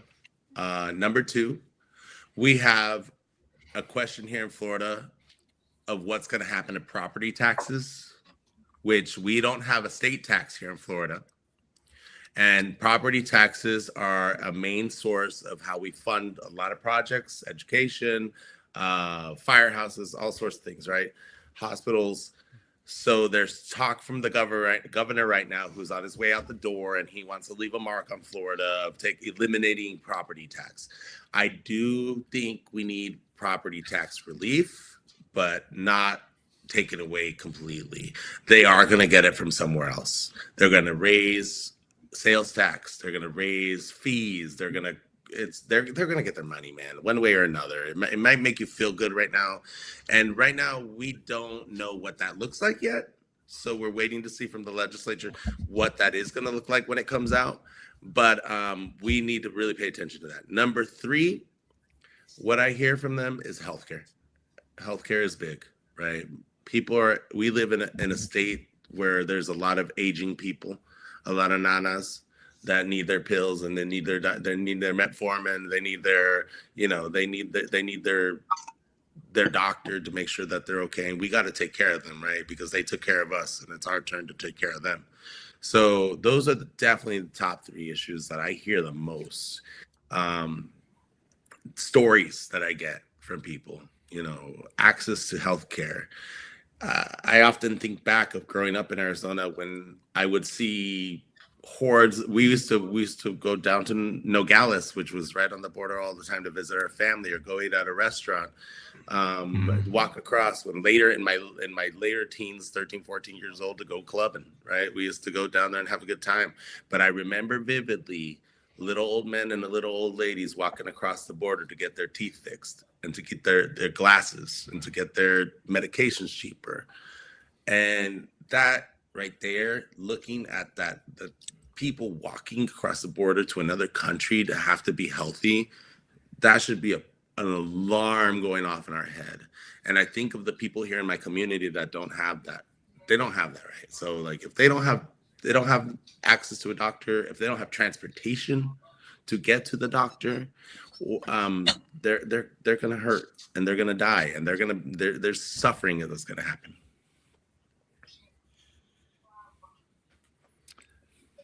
I was stationed at Fort Huachuca, which is outside Sierra Vista, and it's literally like the border. There's like Mexico border, Sierra Vista, or Fort Huachuca, and there is. I don't know if you've ever been, but there's like a giant blimp that's like tethered to the ground, and you can see it for miles around, and it's supposed to be like a surveillance thing. I'm like, who are you fooling? You could see that thing from like 10 miles away. They got their infrared cameras up there. I'm familiar with Nogales and like El Cid and just a whole bunch of other border towns right across the border from various coasts. And the sad part about it is those communities on the border were symbiotic, right? Like people would come from Mexico to shop in the U.S. We'd go over and have a good time in Mexico. We'd go shopping. There was a lot of commerce going back and forth, and it was very, like, it was normal. And Big Sarge will attest to this. Like in Nogales, when you go to McDonald's and order an order, they do not speak English. They speak Spanish. And if you order in English, they're not going to know what you're saying, right? You can pay in pesos at the McDonald's there. You know what I mean? And it's sad to see what's happening by people that don't understand those communities, don't live in those communities, and the destruction they're bringing by building a wall and by these immigration laws. And that's another big thing that we have here in Florida. There's a thing called home rule, right? Where a local community makes laws and regulations that are that they know about because they live in those communities. And slowly the state government, the state house and legislature has been taking away home rule and saying, no, you're going to follow this cookie cutter program that we are going to tell you what to do. And similar to in Arizona, right? Like we are being told what to do, and it sucks. We gotta change, man. There's something, I feel it in the air. I know a lot of people have a lot of doubt right now, but I feel it in the air. I feel change happening. The fact that Bovino got fired because we kept talking about it and we kept posting it everywhere and we kept saying this is not what we are about, that's big. But who's gonna come behind him, right? What is he gonna do? And that we still gotta keep putting pressure until they realize this is not, no, we don't want this. Yeah, that was one of our an observation that I made was just over the past like 72 hours. There's just been a dramatic shift in, you know, the talking points. And I hate, as much as I hate saying it or watching it, you know, that's the only reason that this got the traction that it did is because it happened on camera and people, you know, like I remember, what was it, 2013, 2014, some random psychopath walked up to a news crew that was filming live and he like executed them on camera, and that feed didn't get shut down right away, and people, like, it spread like wildfire. And I think that was one of the, it happens very rarely that when, you know, somebody's life gets taken on camera like that and it hits so many people. It's like you get the people that try to deny it. Those are the people that never watched it, because if they did watch it, then, and they admit to, yeah, I watched it. Okay, well then you're lying because you saw exactly what we said. You like, you can't. This isn't a situation gaslighting. where, yeah, exactly. And if you ask them if they watched it and they don't answer, you just tell them, hey, look, show me on this video, like show me on the timestamp, like where are you seeing it, and don't let them get away with it. And that's the only reason that this went the way that it did. All these other, you know, incidents of violence, whatever, we have to keep filming this stuff, and that's the one big weapon that a lot of people are pointing to. And in this day and age, when you can go live at the drop of a hat from your phone, it becomes super important as a way to fight back. And it sucks does. Because as anybody in here who knows, who served in the military, who served in a combat zone, there's shit you can't unsee, and it will stain your soul, and it's terrible. I always tell people, they always ask me, you know, what was the military like? What did you see? Like, there are things that I saw that I wouldn't wish on my worst enemy. I know the power of a gun. I know what it does. I know what it's for. And I also know what I don't want to see in my backyard. And I think as crazy as times are for us sometimes, as much as we don't agree, as much as chaos is happening in the past, we have never got to this boiling point. And right now, there is utter and complete chaos to the point where you don't even know who's in charge, right? I commend the people that are out there on the street and expressing themselves and doing it peacefully. That is what this country is about, right? That is who we are. That is the bloodstock that we come from, of the rebels that made this country and brought life to it. And we have to understand that in our communities right now, there is something going on that is, it doesn't fit in. It's the wrong piece to the jigsaw puzzle, right? Like, it just doesn't fit. And we all know it. We all know it. Even the people that deny it, Big Sarge, the ones that say, oh no, that never happened. They do. They just don't want to admit it, right? Because when they're alone, they see what's going on. They saw the video. but they are so in love with this man. I don't understand it. Like that, if he says jump 10 feet, they jump 10 feet, right? Or if he says, no, you didn't see that, the gaslighting part of it, no, you didn't see that, and that's a psychological thing that they play with us. But we, I think, and I hope, are waking up to what's going on around us. I feel that people are fed up with the arguing and the fighting and the constant watching over your shoulder. I don't, when you live in a neighborhood that has been pretty peaceful for a long time, and you have to walk down the street looking over your shoulder, that's bad. That's not where we are, and not who we are as a community. And it is really important that we know that as Americans, we have always had each other's back, no matter who you are. When 9/11 happened, this country came together, right? We united with our neighbors and our friends, and we said, we're as one, right?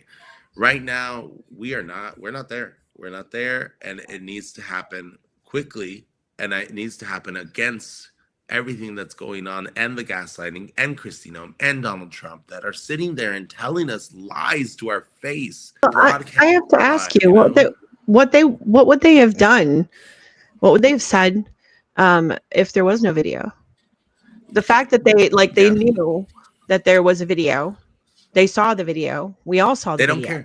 They don't care, and they lied to us anyways.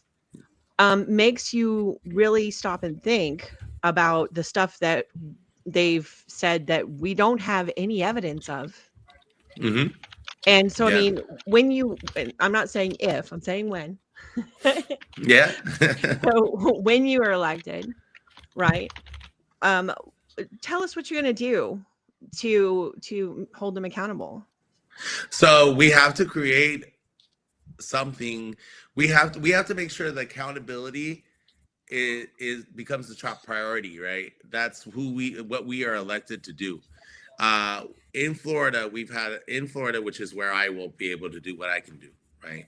We have had a super majority of Republicans that have ruled this state for 30 years. That we have an opportunity to break it in the Senate.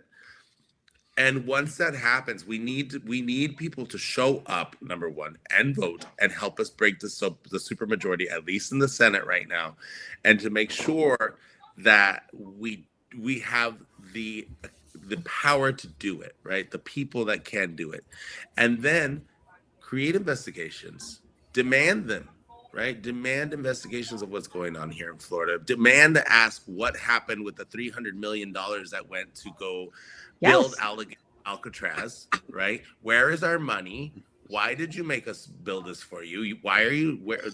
Who approved this? Why did you approve it? Right? We need to talk about that.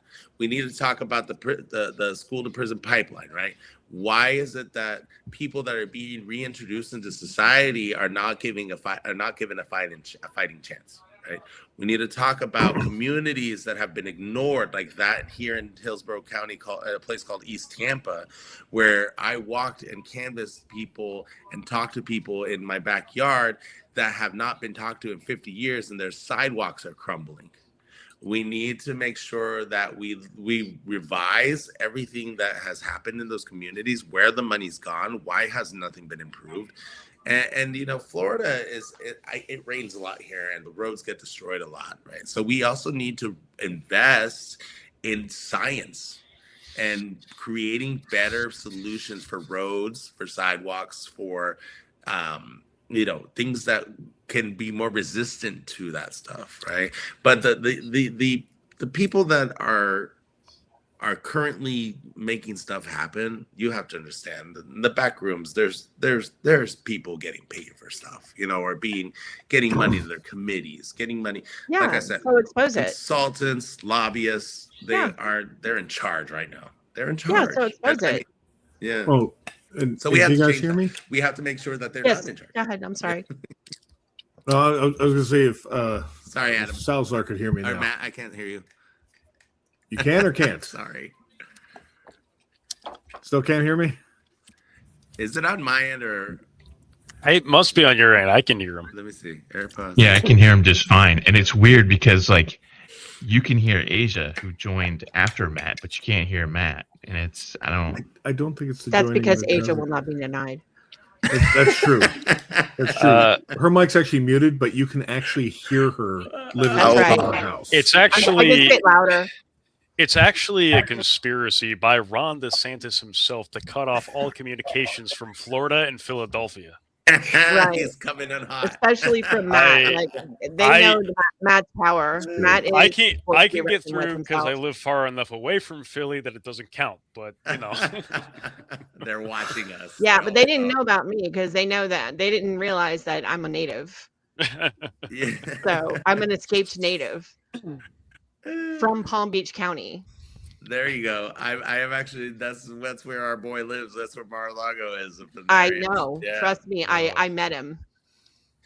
I actually had the opportunity. When I was a teenager, and I was 19, and I was doing writing copy for a photographer that was writing for Society magazine, and I was writing copy for a photographer, so I had to go to a lot of society events, rich people society events, but nobody knew that I was a little like street rat. I was a street urchin. Like they had no idea how absolutely poverty stricken I was, or they would have been like, ew. But no, those are some terrible people. Yeah. And I got to see it firsthand. And so when the Epstein stuff came out, I was telling everybody, I absolutely believe it because I absolutely experienced some of it, not to the degree that the victims did, but I absolutely experienced like the way that those people did not understand the meaning of a person's autonomy, but they saw people that were poorer than they were or people that were lesser than as just objects that they could control. Yeah. And they need to be held accountable. And the hiding of the Epstein files and us being like them throwing a ball and like being like, oh, look over there, right? Because that's what they're doing. They're distracting us with other things. They're like, oh, maybe we can. Well, they're distracting us by killing our fellow Americans. 100%. I mean, let's be clear. They're distracting us by putting armed goon squads on the streets of America and killing Americans. It is, and calling them terrorists and denigrating these wonderful people. It's disgusting. But what I was going to ask you about Florida, as a former native, and I have really close people that I love very dearly that I can't seem to coax away from Florida, no matter what I do. And they live in the Tampa area. And I want to know, like, there are people in that we outnumber them, by the way. Like the people that live on like paycheck to paycheck in Florida vastly outnumber the people that donate to these Republicans, right? I don't understand why they keep voting for them, but they shouldn't, because none of them care about them. They don't give a damn about anything that they have to say or do. And it's always about, doing for the people that I used to take photographs of and write copy about. That's the only people they care about, is being invited to those society dinners. Yeah. And, that's where I met politicians. I never saw politicians in my neighborhood. They never showed up in Riviera Beach.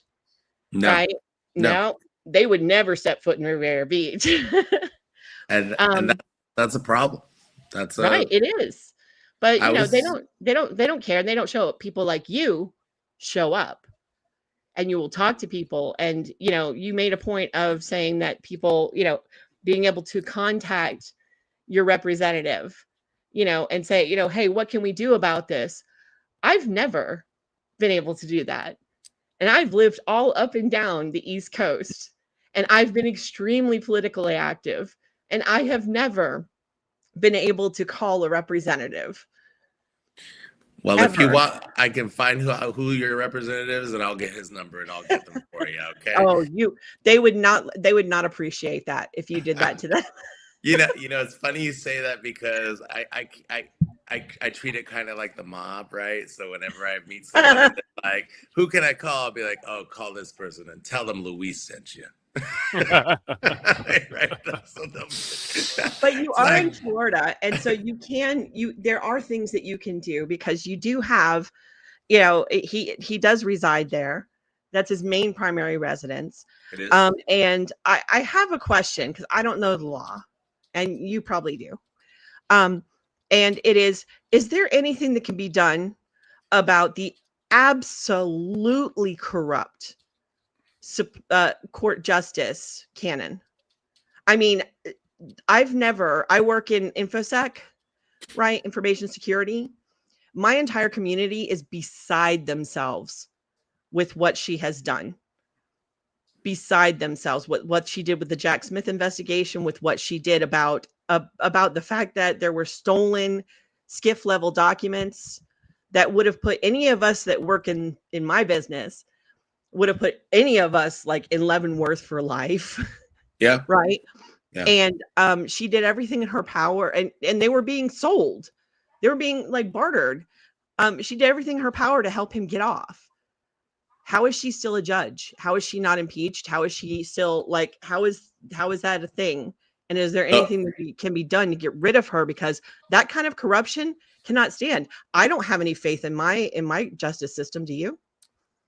No, and that is a major issue and a major problem that we need to fix, right? And that begins, number one, right now we are in a big, can I cuss on here? Is that okay?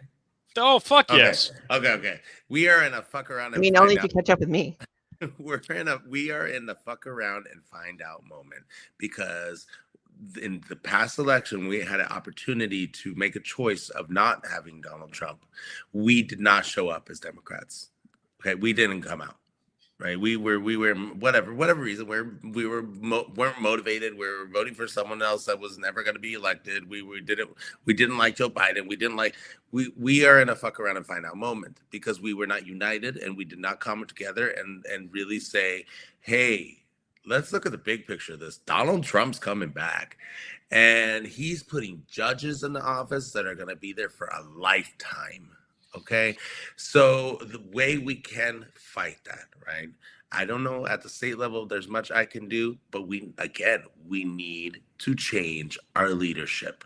We need to put new faces, younger people, new ideas into position of power, because when they become elected and go into power, that's when accountability can start taking place, right? We need votes in order to change things. We need to change the makeup and the dynamic of our Florida State House in order to change things.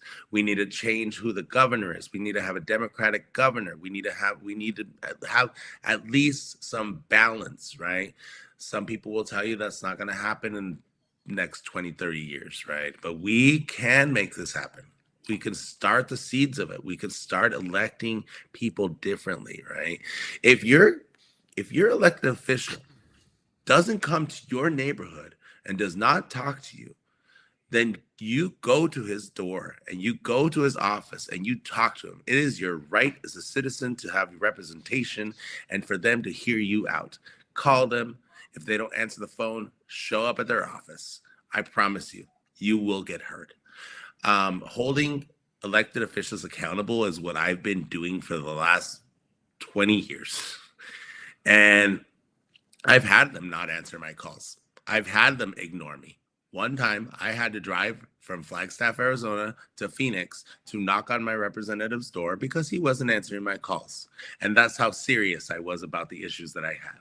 Right. I love it. So, I mean, creating relationships with them, if they're not doing that, you really need to think about who you're voting for, right?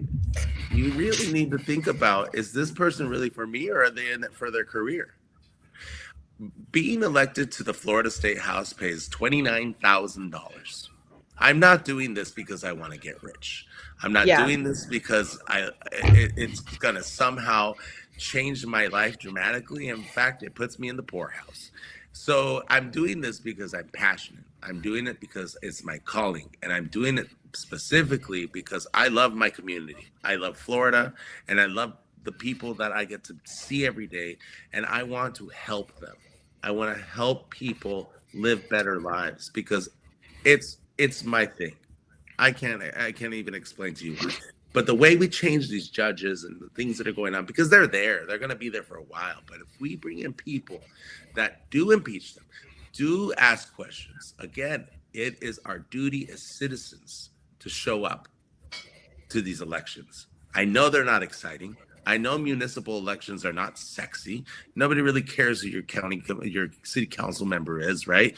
Otherwise, more than 10% of the electorate would show up.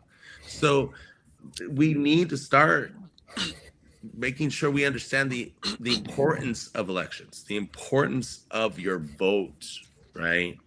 Yeah, y'all need to show up at the municipal elections and the off election cycles, the off presidential elections and everything, because there's people like me that I work the polls, and you can come and meet people like me who It's fun. are tons of fun to engage with.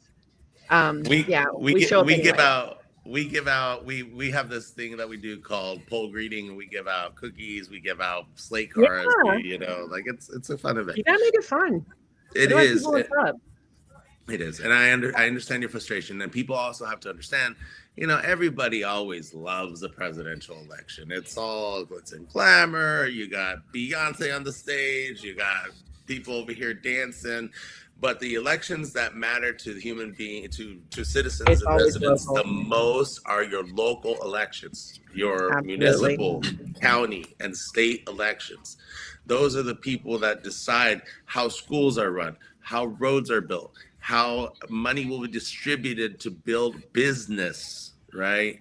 How people will have access to home loans, healthcare, all this stuff, right?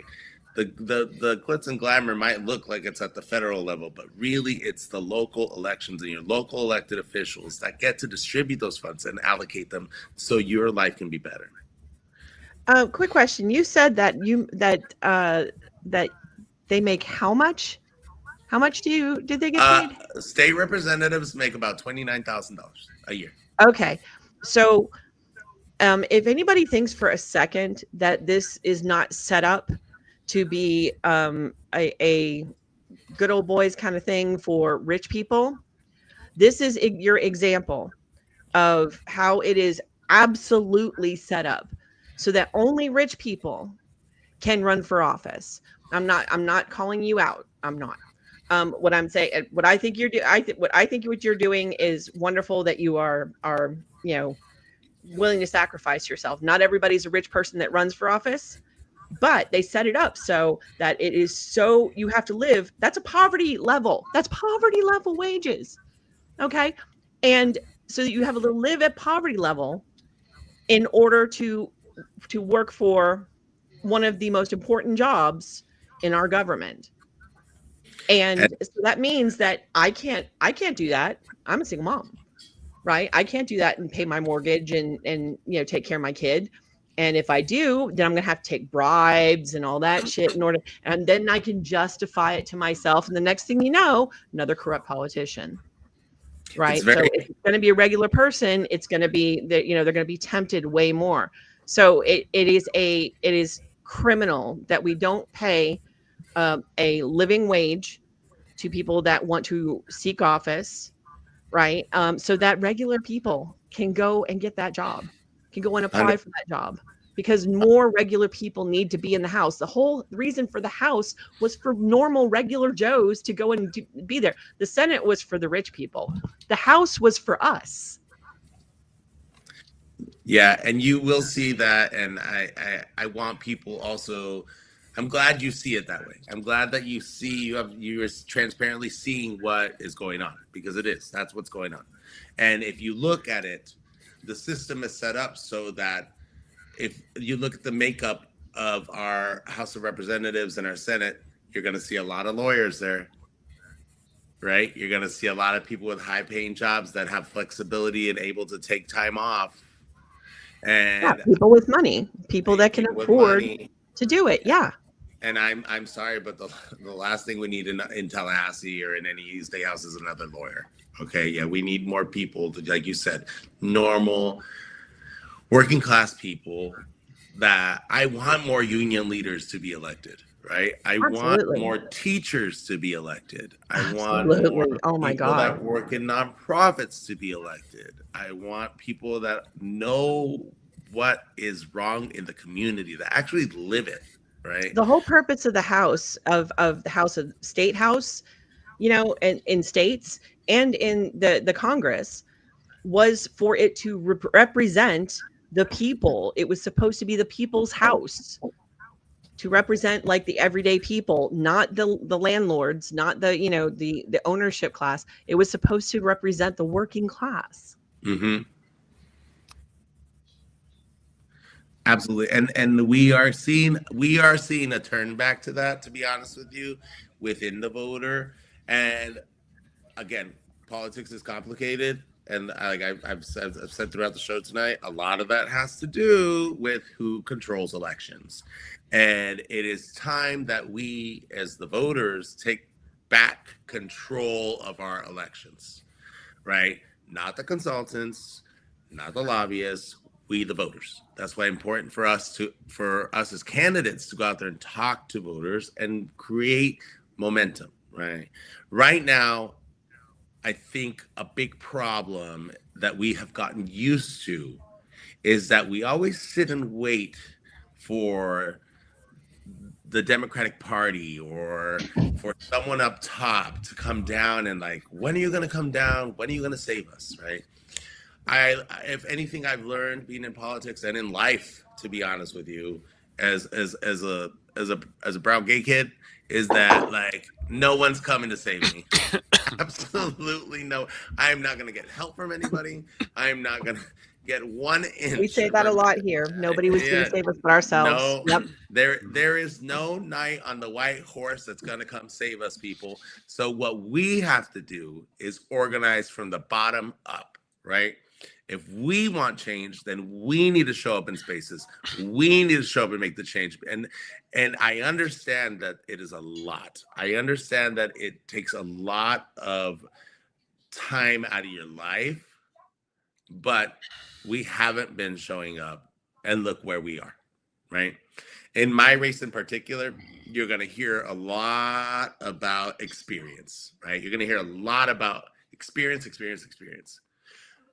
I'm sorry, but experience has got us this far, and I don't know about you, but I'm not in a good place. Experience means establishment, and establishment has got us here. And I'm ready for change.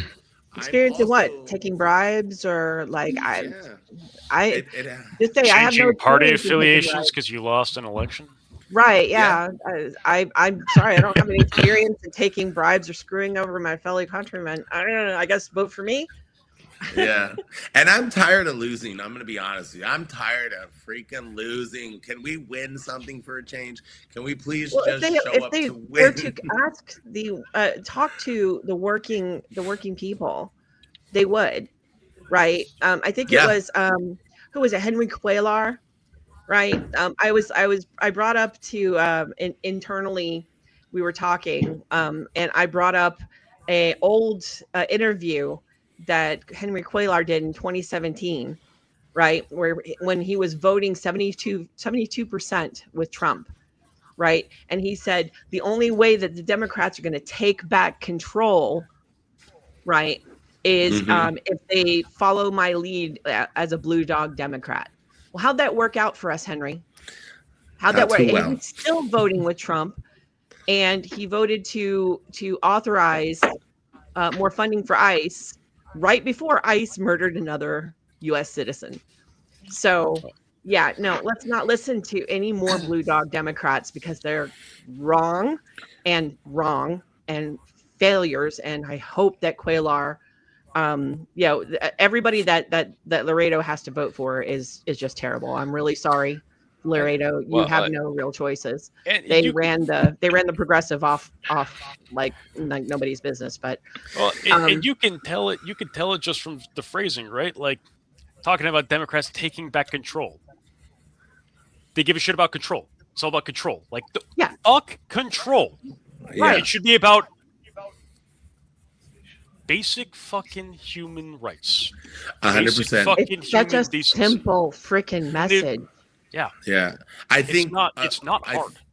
I think we as Democrats have been a little we have all a majority of us have been to college, right? And we've lost touch with what it is to be humble. I'm a dropout.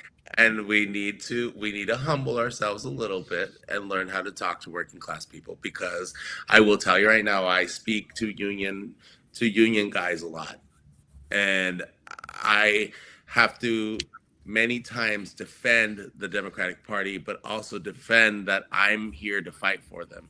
And I come from a working class family. I know, like I said, I know what it is you're going through, but we have to, as a party, really change how we talk to people. Really change not just our messaging, not but just talk to people, but how they understand people. Exactly. Like they do not. It's almost like corporations, right? And then donors, and then down here somewhere is people. Yep. Right. And it's completely ass backwards. Yeah, we have. I mean, I've seen races where the party will not show up because they don't like who's running that guy's campaign. And it's like, where are the adults? Seriously, are you serious? Where are the adults in the room? Yes, I mean, this is oh my God. Like, people are suffering because of your attitude. You know what I mean? And because of your feelings. And we can't be that anymore. That's so people mean, are girls. suffering because of those actions. You know what I mean? And we have to, again, this is where we have to really work from the bottom up. Can I ask you a quick question? That's actually a part of that. Somebody posted this in the chat, and I really thought that you should answer it for them. They said, "Do you have a new leader training program?"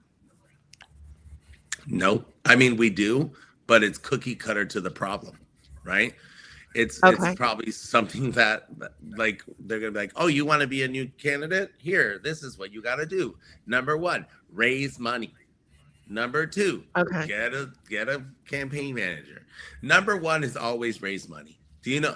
I spend hours on the phone talking to people, trying to get money, because, like I said earlier, the dollar next to your name is what makes you viable. And if you can't do it, then people just start, like, the elites of this organization and the people that say what happens and who's good and who isn't good are going to say, oh, they're not viable. They're not raising any money. They can't raise any money. They're not viable. It's not about what you want to do for your community. It's not about who you are as a person. It's not about your ideas. It's not about change. It's about a dollar bill, right? And all the money and the endorsements in the world are not going to bring any change to our communities. We're going to continue to suffer because we're recycling candidates. We're not bringing in fresh ideas. We're not allowing young people to step up to the plate. And I'm sorry, but it's time to go. I love you. Oh, they're actively blocking young people from stepping up to the plate. I mean, nobody I know has enough money to take a $29,000 a year salary to, go to work for the government. And no, I mean, I imagine the benefits are pretty good, but still. Yeah. I mean, fuck, how would I pay for a goddamn advertisement? And you're not just that. I mean, you have to go live in DC, and I mean, have you seen the rents there? No, not a chance. Can't pay for rent in New York, Pennsylvania. Even here, I mean, I have to go. When I win, I have to go live in Tallahassee for 5 months. And have a Lord, I can't even imagine. It's got to change. We really have to really review finance laws, campaign finance laws. And make sure that we are being more inclusive in who gets elected, giving people opportunities, like we said earlier, doctors, working class people. I wish we could give more to people that are suffering and know what suffering is all about, to be able to be in positions of leadership, to have power, right? And term limits are amazing. I think they're great because it doesn't allow people to stay there for 60 years. When McConnell's falling on the floor in front of the camera, that's embarrassing, right? Like that's like at what point are you gonna be like, all right, Skeletor, time to go fucking back to the home? You know what I mean? Like we got it. That's embarrassing. Like I Skeletor. can't. You know. And people are just propping him up like it's Weekend at Bernie's. You know, it's not. It's not. It's I this will is the never guy making. understand that one. This I is will the guy never. making decisions about your life and your family. Can't even stand up. No, I can't. I can't even. I will never. I'll go to my grave not understanding that decision. Yeah, and it's happened. And when Nancy Pelosi stepped aside, I tell her thank you for everything you've done, thank you for your service, thank you for stepping aside and allowing a new generation to step up to the plate. And I think that's the most humble thing as a politician. The most humble thing that you can do as a leader is be able to know when it's time to step away and let somebody else come out. I agree. Somebody else asked what adjusted laws you would write. What would you Adjusted do? laws. So we have I believe unions are strong and unions make America strong. So here in Florida, it is a right to work state, but there are unions here. They do exist, right? There is a law that restricts unions from forming when they're government unions, right? So if there's a teachers union or someone that gets paid by the state, and it really restricts them by having them certify every year, right? And when you have to recertify every year, it's hard to get members in. You have to have a cap of, I believe, at least 60 members.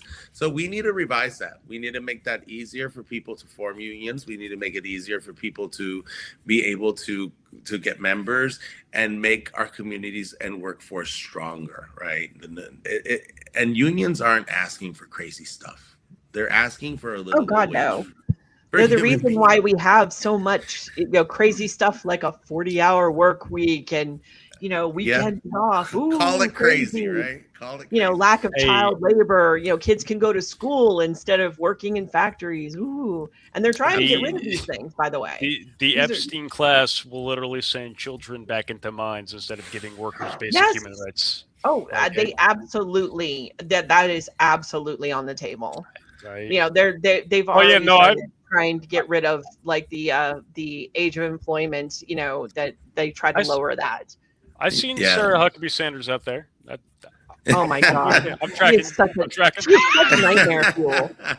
Yeah. But yes, like the service industry unions alone in Florida would basically destroy the Republican Party if the just because Florida is such a service oriented. There's so many people that came from my community of just working hard, paycheck to paycheck, working 3 jobs, kind of poverty. Like there's so many people that are from that area, and all of them work like service jobs, serving the wealthy people that live in like Palm Beach and stuff, that they would pretty much run Tallahassee. Yeah, no, you're talking, and you're preaching to the choir.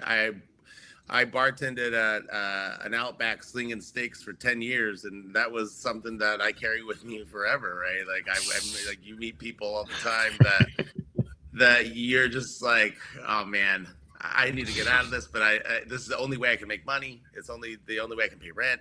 And we need a stronger workforce. We need to make sure that people in the middle class workers feel taken care of with healthcare, feel like they're earning a living wage, and feel that someone's got their back. And I don't think they feel that right now. People are losing their homes. No, of course they don't. They don't have unions anymore. Yeah, and we're fighting over where people go to the bathroom. You know what I mean? Does that make sense to anybody? No, I don't get it.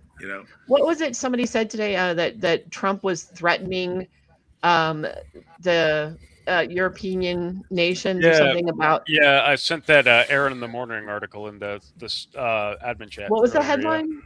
Yeah, it was something about Trump like threatening. Oh, let me pull it up right here actually, so I'm not like. I think he was threatening something about like that if they didn't start implementing trans bans or something like that. Please help me. Yeah, essentially, it was something about threatening foreign aid if other countries don't start implementing bans or restrictions on gender affirming care And I'm at any thinking, age. I'm thinking the rest of the world is looking at us going, "You fucking weirdos! Stop hyper fixating on I'm trans looking at people's us saying you're genitalia. fucking What the weirdos. fuck I is mean, wrong with you people?" And I'm like, "Hey, it ain't me. It ain't me. You know, it's all over there. Like these people are weird as hell." It's me, a 27-year-old who can't afford You, HRT. you darling, What's are wrong with the beautiful. country? you You are know, and beautiful. I You're want wonderful, people. and I love you. Mwah. I want people to recognize too that for the first time ever, in modern history, that this last election cycle, young men between the ages of 18 and I believe 33, 34 went away from the Democratic Party and away from liberal values, right? For the first time in a very long time. And that is something we need to pay attention to, right? Wait, Because is it though?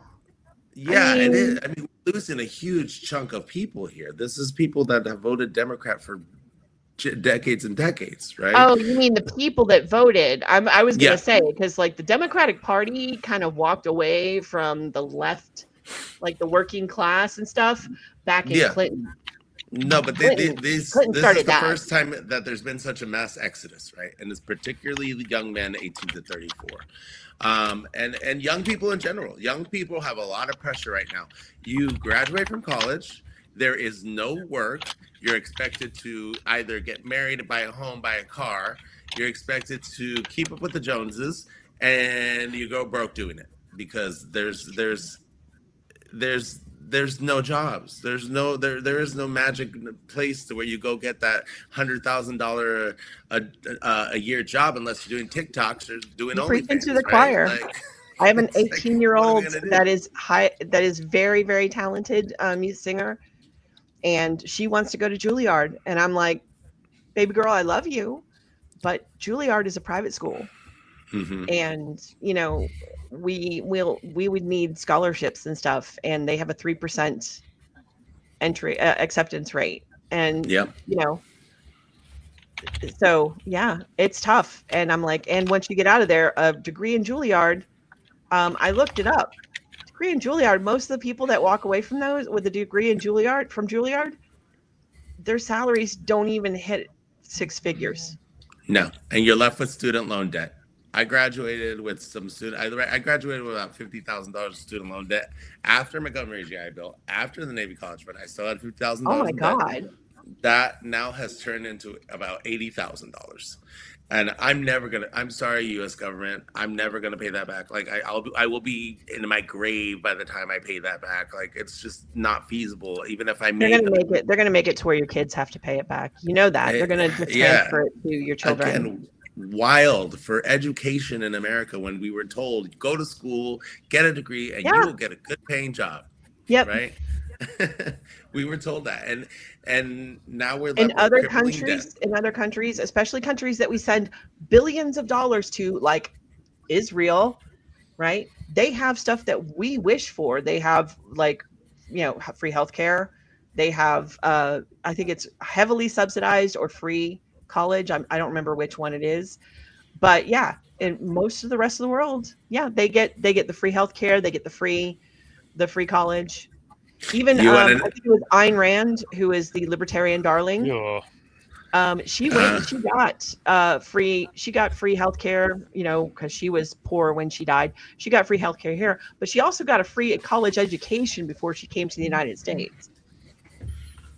We could make it work because we already are making it work. We all know very well where there's a place that you can get free healthcare, and it's called the U.S. military, right? So we're doing it there. Why can't we do it with the rest of the population? What is the holdback? And it's greed. That's the answer. Oh, it's absolutely greed. Yeah, absolutely greed. Yeah. Well, the thing is, they're really hoping that with all the chaos and the craziness that we forget that they were able to flip a switch and pump tons of money, basically do a socialism during 2020 and 2021. Like they're really hoping that we forget that happened. Like they did a huge socialism. They did like the UBI, and they did moratoriums on rent, and they did like they did they gave free health care. They did all the things that we've been asking for. Literally flipped a switch and did it. And not only did none of the horrible things that they've been telling us all of our lives not happen, but billionaires had their best year ever. Yeah. I mean, look at the example of OxyContin. Look at that family that just made billions, so much money off making a drug that kills people, right? Yeah, why aren't there boats being shot in the ocean by our government? Aren't they drug runners? Yeah, why aren't their boats being shot? Yeah. I'm sorry. Kind of funny how that. I'll get on with the Department of War about that. Tim's gonna come after me and beat me up for saying that. I'm sorry. I'm sorry. Kind of funny how that kind of died off, didn't it? Like that stopped being news. Yeah, it did, and it's and this is the thing. Americans are asking for healthcare. Americans have been asking for the Epstein files to be released. Americans are asking for us to get better with paying for college, right? So if we're asking for it and it's not getting done, and instead we're getting back these horrible laws that affect minorities and marginalized communities, we again have to look at who we're voting for and change who that is. And that begins with showing up, number one. And after that begins the accountability and holding people responsible for the things and actions that they've done. Yeah. This is going to be where I interject and say we got to start wrapping it up because I have another thing I got to do, which sucks because we're having a great conversation and we're having a very lively conversation. Luis, I want to thank you very much for giving us your time for tonight. You have been a very entertaining candidate and guest. You got Admin Jen to come out of temporary hiatus, so thank you for that as well. For everybody that's tuning in, live streams on Tuesdays. So that's generally what we do, 7 p.m. Eastern. Our upcoming guests, we've got Josh Turek, Travis Terrell, Julian Baudouin, Blythe Potter, the return again of Brian Nathan, who linked us up with Luis. And I don't have a confirmation yet, but I may be getting Park Rose Permaculture to be guests on this live stream at some point. So I want to thank Park Rose Permaculture for giving us a shout out too. So that's going to be our time for this evening. Thank you, Luis. Thank you all. Thank you so much for your time. I'm going to be watching your campaign with interest. Thank you. How familiar with Sons of Liberty are you, Luis? Have you watched like a lot of our video content? I've been watching bits and pieces here because the idea was coming on here. And I was like, okay, what am I getting myself into here? Do you know how I close out my videos? I do not know. What are we doing? I'm just two claps and a Rick. You know to learn. What is it? It's a thing I do. I just say 2 claps and a Rick, and it's like a call and response thing. Okay. You want to do it? Let's do it. You just say 2 claps and a Rick, and then all you do, you clap your hands, and then you know who Ric Flair is, right? Yes. Woo! That's okay. 2 claps and a Rick. All right. Ric Flair actually lives in here. I see Ric Flair all the time, actually. Yeah. Really? Yeah, he lives here in Tampa. You gotta hook us up. Yeah. You gotta bring him on to say hi. He would love that we give him props. I used to work with a woman who she was the daughter of Ric Flair's like 2nd, 3rd, or 4th wife. I'm not sure. So, well, let me just say, Ric Flair has a reputation here in the city of Tampa, and it's a fun. I bet he does. All right. I think he's always had a reputation. Yeah. So to close this out, all you do is say 2 claps and a Rick, and then we'll do the thing. Okay, ready? 2 claps and a Rick. Woo! Thank you. Thank you, Luis. Thank y'all. Have a good day. Take care. You too.